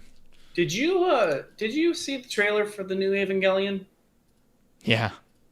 I don't think that this guy has any idea what he's doing at all. It just looks like would you care if you were him? It just looks like the dopiest components of the third movie, which is just like, I don't care about them fighting in tandem in new Evangelion suits. I just want characters to do interesting things. Yeah. I don't care about a bunch of flashy rainbow effects on their outfits. I don't care. The plug suits are not the interesting thing about Evangelion. This time the outfits are a new color. Oh, I don't care. I don't care at all. I care so little. Stop fucking me, Hideaki Anno. It's been 8 years. Of course, you're not supposed to care. No one. I specifically remember talking about that film in 2013 and being like, "See you in 8 years," and I think I deserve, a little bit of. Some recognition. I don't even know if I was exaggerating. I was like, it's probably going to be about 8 years. And you know what? Boom. I got fucked by Hideaki Anno. We all did. For 25 years. Did I just slept with Hideaki Anno. You just slept on Hideaki Anno. I just had a really good variation on that recently. I don't remember what the fuck it was. It was when we were watching one of these vampire movies. Shit. Oh, it was so funny. It's this very specific gag because it's like it works You in just so many slept situations, on Tomozaku Evangelion. but nobody's gonna get that. Subaru Teriyaki Evangelion. Toyota Honda. I can't wait for all the tie-in products. They're going to be $8,000. I'll buy all the razors. Yeah, the Gillette razors and the fucking. Is it 3.0 plus 1.0 still? I think so. It's not 6 hours. At 3.0 plus 1.0 merch. I'm gonna look at some of this merch we got here. Are they already selling merch? I would be amazed if they weren't. What? That seems weird. Like months before the movie comes out. Well, isn't it coming out in December? It's January. Oh, okay. Maybe not. I think. Or March? Wait, when was it? Do you have any predictions for that movie? Is it even possible? I'll try. I'll try something. I'm just gonna go for it. Ready? It's 3.0 plus 1.0 thrice upon a time. I think no, because how the fuck can it get from all the? How can it get to all of these different places? I'm gonna say no time skip. We are straight. It picks up right where 3.0 leaves off. Them in the desert walking. Pretty much immediately, I think Wheelie is gonna come in and scoop up Asuka, and that's just gonna leave Shinji and Rei in the desert together. And then Rei is somehow gonna get some sort of personality back because they're just basically these two robot people in the desert together. End. What's up? You're thinking good end. I think Mari is not going to have. Mari will be nothing. She will not be related to any previous characters. She'll do something important, but yeah, she's nothing. She's guaranteed. She will never pay off anything. She is a complete waste of a character. It's impossible to even pay off. That doesn't even There's nothing she could do or anything. Yeah. She's not even going to be. She's not even going to have information that other people don't have, which is like the thing that was supposed to be interesting about her in 2.0. The thing that you're supposed to get like attached to is like, okay, she's kind of got a double agent thing going on where she is privy to information that the other pilots don't have. That's going to not pay off in any sort of way at all. Misato is going to sacrifice herself to save Shinji. But she already did that. I mean, you're gonna do it again. It's gonna be different, It's gonna be more fantastical. She's gonna fly. She's gonna fly the Vele ship into an Evangelion that's going Super Saiyan. Sure, yeah. And that's gonna she's gonna then in her last moment she's gonna say like, Shinji-kun, I entrust all of humanity's future to you. I know I've been bad to you in the past, but I'm making good by it now, and I trust you. Yeah. And then Risako. Did he even interact with her after like the first act in the last movie? Oh yeah. They have the third act. They come together again, and there's some drama there. Oh, okay. I'm gonna say Risako is not gonna get to do anything interesting. What I'm most curious about is like he has to do like the third impact again, right? But he has to subvert it somehow. Yeah. So I don't know how. I'm thinking of how I would do that. Like, it's probably going to be more. Gendo's going to get control of it. More CG, more psychedelic, maybe. Gendo will figure out a way to, because Gendo is always on like some other shit. He's always looking at different bootleg, jacked up ways of getting an impact to happen. That's like his whole shtick in the rebuilds. I'd say is like, with finding some way to subvert what the previous process was and do a ghetto version of it. But then it's still all according to plan. Right, exactly. He's going to find a way to take control of it this time rather than it being at the mercy of Shinji. And he's going to be the one to be behind the wheel of that, I think. And then that's what could we have like a, like the sequence that Shinji goes through where, you see all the, his inner... All of his inner psyche, and is it going to be that for Gendo? That'd be neat. I think that's possible. That is a possibility. I think it's possible. Fuyutsuki will just. Oh, you know what? Check it. Fuyutsuki's gonna kill Gendo in this one. Okay. Yeah, no, that works. He's gonna literally backstab Gendo, because he's going to protect. He's gonna do it to protect Shinji, I think. Gendo's pointing the gun at Ritsuko, and then zoom out. Fuyutsuki's pointing the gun at Gendo. Zoom out. Lilith is no. But yeah, they got so many characters to do shit with. It's like we're gonna learn that yes, indeed, Toji did die and got blasted during the events at the end I of feel like most 2.0. people died. Yeah, between 2 and 3. But we're gonna get confirmation on it, even though it's heavily implied that that's the case in 3. We're gonna know for sure this time. Sure. Shinji's gonna talk to Toji's sister, who's grown up now, about it, and she's gonna get real emotional and sad. Very emotionally sad. Let's see. Kaworu's gonna come back as a force entity. What? Oh, come on. He didn't even do that in Evangelion. Maybe in like whispering in Shinji's ear at some point when he makes a key decision. It'd be funny if we made all these crazy predictions and then it's just like the same, but Asuka's choking Shinji this time. I think that Rei is going to be full-on character. Going to be completely new Rei character this time. Rei 4.0. She's not. Anyway, yeah, we've gone enough. That's a lot of predictions. You got anything else? No, and I have to pee bad. And let's talk about the last show. Yeah, let's do it. Ochikobore fruit tart. Dropout idol fruit tart. You watched it. We both watched this. We did. It's the last show of the season that we both watched. Wow. It's a 4 coma drawn by Feel. It's a girl. She's leaving town, leaving the country, going to the big city. Her name's Sakura Ino. I'm going to Tokyo. There's a wow big city scene. Looking out the window, you know. So this is big city. So this is big city, big city town. And this is when I learned. Oh, it's the manga. It's the Hana Yamata guy. The dancing. I knew I recognized the character design. Also, I think they got some good-looking characters. The anime character design also by the guy who did Girlish Number. So it's yes, familiar faces, sort of. I really like the way that the girls look in this. I think they're all very distinct, but they cute. They come together as a cohesive unit. Yeah, they have to. Yeah, it's these shows. You always meet your roommates very, very quickly because they just want to get you right into it.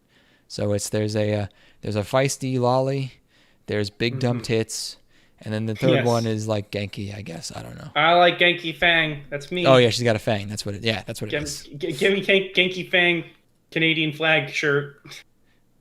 It's sort of. It's like almost a pot leaf, but it's sort of also the Canadian flag. They all live in a house for talented girls or something because they're not all idols. But then their manager decides that they're going to be idols because we move. Usually they wait until later, in the plot to figure out what we're going to do. But yeah, we have to save the. I think they call it the Mouse House. We have to save the Mouse House from being disbanded because we're not successful enough. So we have to form an idol unit. So it's a gamble. Life's a gamble. One bit I liked is that the feisty, angry, short one. She's angry because she's short, tiny boobs. You know the drill. But she's also resentful about how she was a child actor, and she was known for being a broccoli mascot.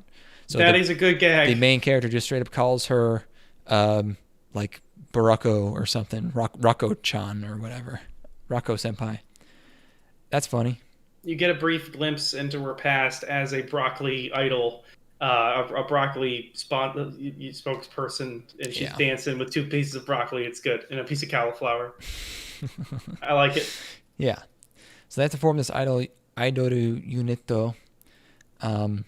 It's like dollar store comic girls. Remember comic girls as? Yeah. They eat breakfast curry because they're poor. The manager implies that she wants to kind of whore them out, but doesn't. The idol unit, they're supposed to be doing this show. That's supposed to be how they're making this dough, but it's just filmed by her, their manager. So I don't know if it's like a vlog or what, or if it's actually on TV. But their activity first day is they're handing out coupons on the street, and then they just break into song all of a sudden. So I guess it's one of those shows where they just know songs. They're just ready to go. They're ready to go with that song too. Yeah. They got the full on dance moves. I'm fine with that. We don't need practicing montages, I guess. Whatever. The girls are cute. I like them. I want to touch their heads. It's not quite Madhouse level choreography like we got in Hanayamata, but the best thing I can say about this is that it doesn't feel like a 4-koma. Thank God. If you had not told me that it... Yes, exactly. Yeah. If you didn't tell me, I would not have known that this was a 4-koma adaptation. Which is an achievement because, boy, it's super easy to just slap all them jokes on the screen without any sort of connective tissue. Just every 15 seconds, new joke, boom. Just zoom out to the back of someone's head saying something. It really does feel like there are different scenes, effectively, which that might be the way that the 4-koma is structured, kind of, but still, you can tell, 4-komas usually feel unnaturally rapid fire, whereas this is like, okay. Also, there's some titties at one part. They bust out. Yeah, they got the boobers. She has the boobers. That was the other bit. The other joke that I liked is the manager tells them the highest and lowest rated moments of their show. Highest rated was the tits. The lowest was when they all became friends and were happy and smiling. That is very funny. Playing into the reality show thing a little bit more. I think there's humor to be had there for sure. They're cute. Whatever. That's it. Yeah, man. We did them all. What's our official recommendations for this season? What are your boys watching? I might watch more of that Higurashi. I saw a scene from that was insanely well animated. Might be interested in that. I don't remember what 100 Man was. I'm gonna spin up some more of that hypnosis mic. What was 100 Man no Inochi? What the fuck? What was this? It's another world. He's a farmer. He's a douchebag. Doesn't care about the... Okay. Oh, that thumbnail is... Oh, does he go back to school, but then the things follow him back? That's weird. I wonder if that goes places. I'm not going to watch anymore. Don't worry about it. I won't watch anymore. Yeah. Assault Lily. I'll be watching it. Majo no Tabi Tabi heard some interesting things. I'll be watching that. I'm watching it. Oh, dude. I'm watching Assault Lily Bouquet, dude. Hell yeah, dude. I'm watching dude, I'd be watching that shit.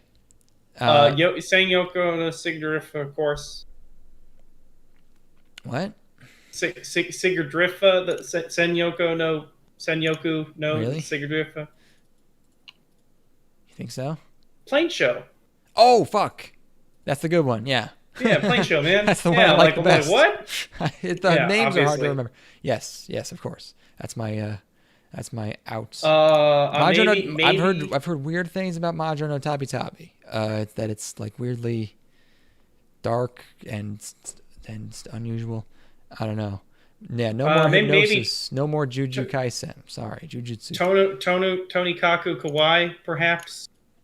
Oh yeah, I should watch more of that. Definitely. No more King's Raid. Sorry. No more girls climbing, unfortunately. Yeah, it was okay, but yeah. They weren't strong enough. Yeah, Sigurdrifa, probably the winner here. Muno Nanana. I'll watch like one more and then forget about it. Just because I want to know what another episode of that looks like. Sleepy girl. Sleepy girl show. That oh yeah, I'm keeping on that one. You didn't like it, that's fine. I didn't hate it. I just felt like it could have been a little love shorter. Sleepy Girl. Ikebukuro Escape Park. Yeah. I mean, it depends on how formulaic it is. But if they surprise me with how crazy I didn't mention this last time. Did I tell you about the Did I mention the Smoking Kills shirt that Homeboy is wearing?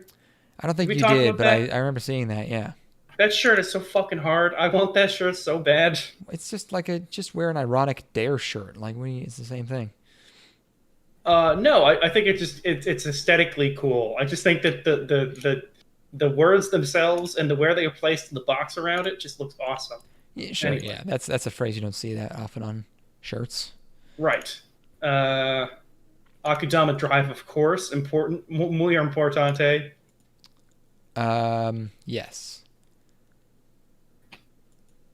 Let's Adachi to see. Shimamura. Might be boring. I'll check out one more. Maybe they clap beefs. They might. They won't. They definitely won't. Taisou Zamurai. I won't watch it, but if you like family, it's about family. Yeah. Moriarty. No. Fruit Tart. Cute.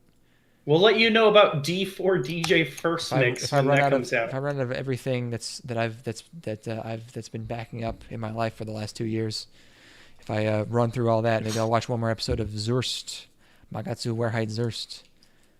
And as for shorts,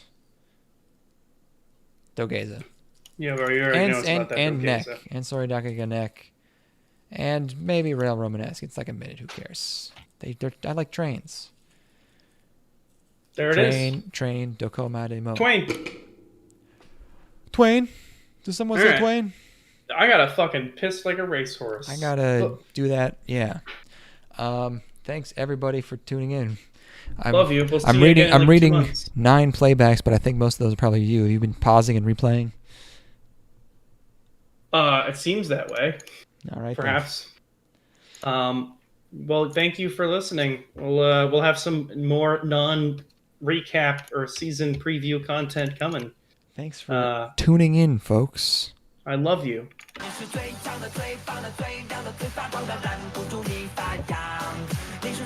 All glory to the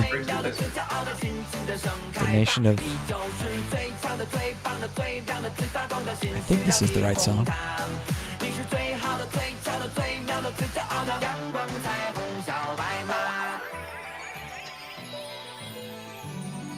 Hell yeah. 生活是笑话，别哭的听它，别在意更狂，负了是你伤，心要你哄它，一切会好的，一切都来吧，天地随你爽，你是哪？